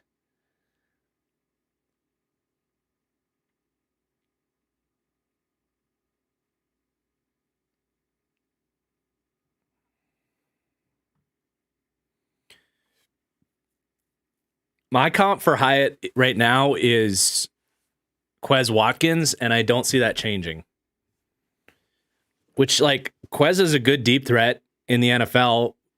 He'd probably be more productive if he wasn't the fourth receiving option on that team. Like, that's a useful NFL player, but to take him in the first round, to me, that's just like, ugh.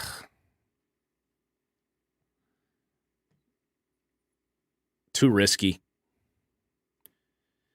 I have not watched Antoine Green from UNC yet, no, but I saw he ran well today.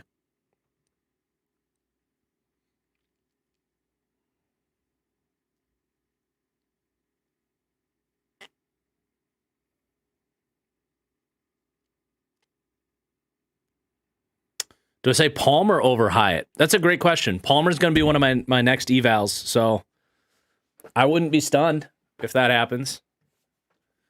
We'll see. I got to get into the tape.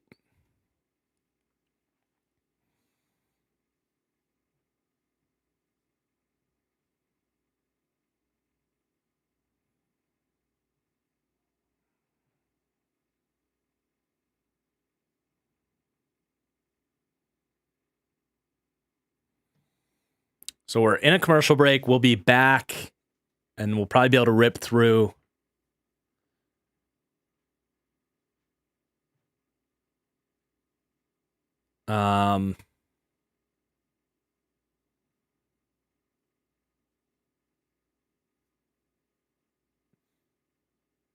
probably the rest of these. Sorry, I lost my train of thought there. Here we go. Mingo running again. 4.46. Love it. Love the consistency.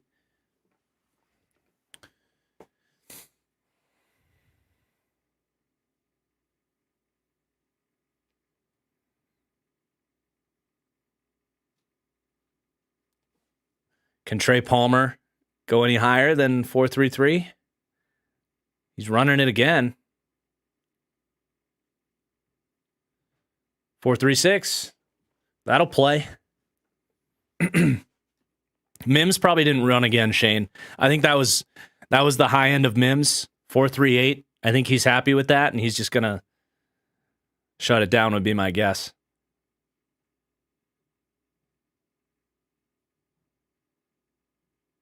Come on, Reed, get it into the 4.3s. Slow start, running sideways. That was a really bad. I wouldn't look too far into that 4.58 for Reed. That was a sloppy get off there.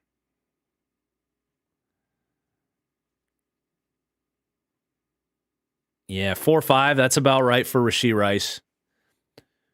One thing I'm curious is what his like three. I doubt he's going to do it, but if he did his 3-cone, that's where Rashee Rice would have some concerns.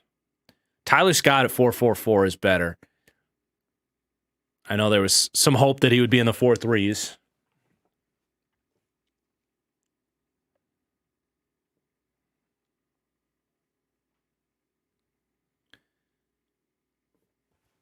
We'll stick this out till the last Michael Wilson run here, and then I am going to call it 3-hour and 20-minute stream. I did not think it was going to go this long, but it was fun hanging out with all you guys. Thank you, everybody, for your super chats. We had over $100 in super chats. That's amazing. Thank you, guys. Seriously. Makes doing this so worth it.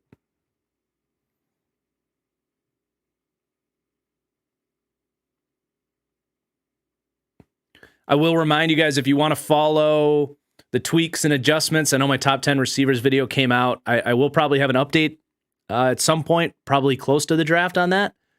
But in the meantime, if you want to see, my write-ups on some of these other guys, maybe A.T. Perry, who I haven't done yet, Palmer from Nebraska. If you want to see where I come in on those guys, how these combine results change these guys, head over to my Patreon, patreon.com/thatfranchiseguy. You can get my full write-ups on every player in this class as we go.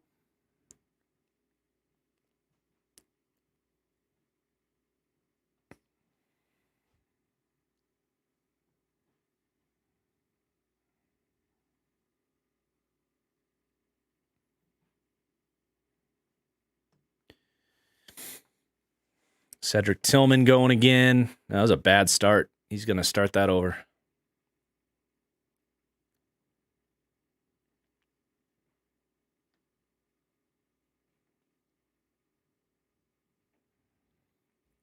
Landers highlights look solid. Yeah, I'm fascinated for sure.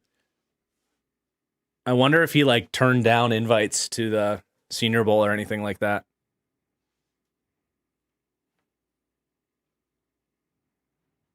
Would I trust Steichen with Richardson at 4? Yeah, I would.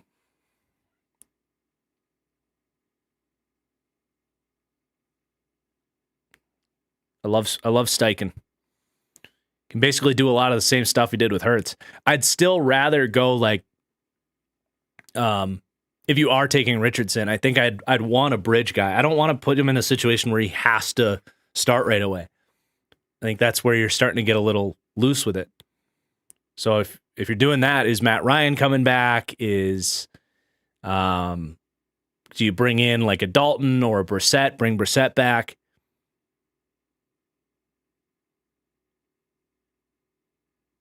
Someone at PFF said Charlie Jones is the best route runner in this class. He's good. I think Tank Dell is better. I think Josh Downs is better.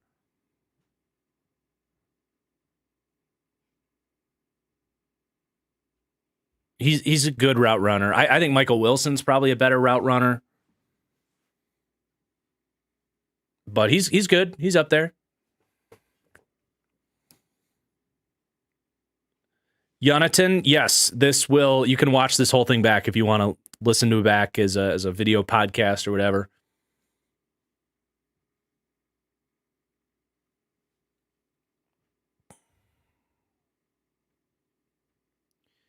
I'm really just waiting to see what Michael Wilson runs here. I like Michael Wilson a lot. I'd love to see him at least get it down to like 4.55 for his second run.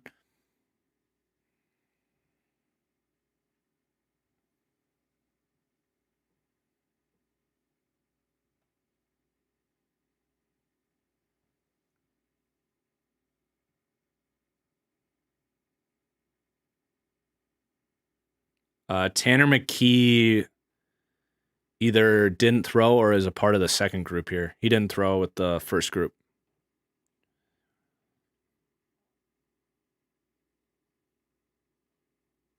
All right, 2 more guys.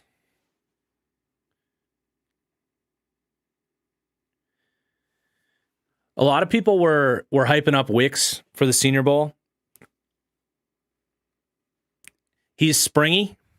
He can jump, gets off the line quick, but I don't know, 4.62 40. I didn't think he was a great route runner. I think he's probably falling a little bit in the pre-draft process. 4.68. Yikes. Just not a long speed guy.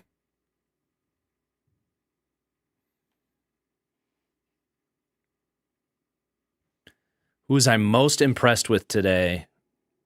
Can I answer, Anthony Richardson? I will remind you guys, I'm going to be doing a Biggest Risers, Biggest Fallers podcast along with my favorite free agent destinations on the Fully Inflated Football podcast on Wednesday. So make sure you are either following the podcast on YouTube, which I'll drop the link right here, or just follow it wherever you get your podcasts. Yeah, 4.62 for Wilson. Not ideal. Not ideal. But there's the podcast channel on YouTube. Check out the show wherever you do get your podcasts. If you just want the audio version, that's the Fully Inflated Football podcast. We'll be reacting to a lot of this stuff. But thank you so much, everybody, for watching the live stream. This was a ton of fun. A good kind of kickoff to draft streams. TBD on a free agency stream. I know we're going to Chicago, so I got to look and see if and when we're going to be here at the right time. So we'll just say TBD on that. We've got the top 10 edge rush video coming later this week, probably on Friday. And we have a mock draft on Monday. So lots of great stuff this week. Thank you for watching the live stream, and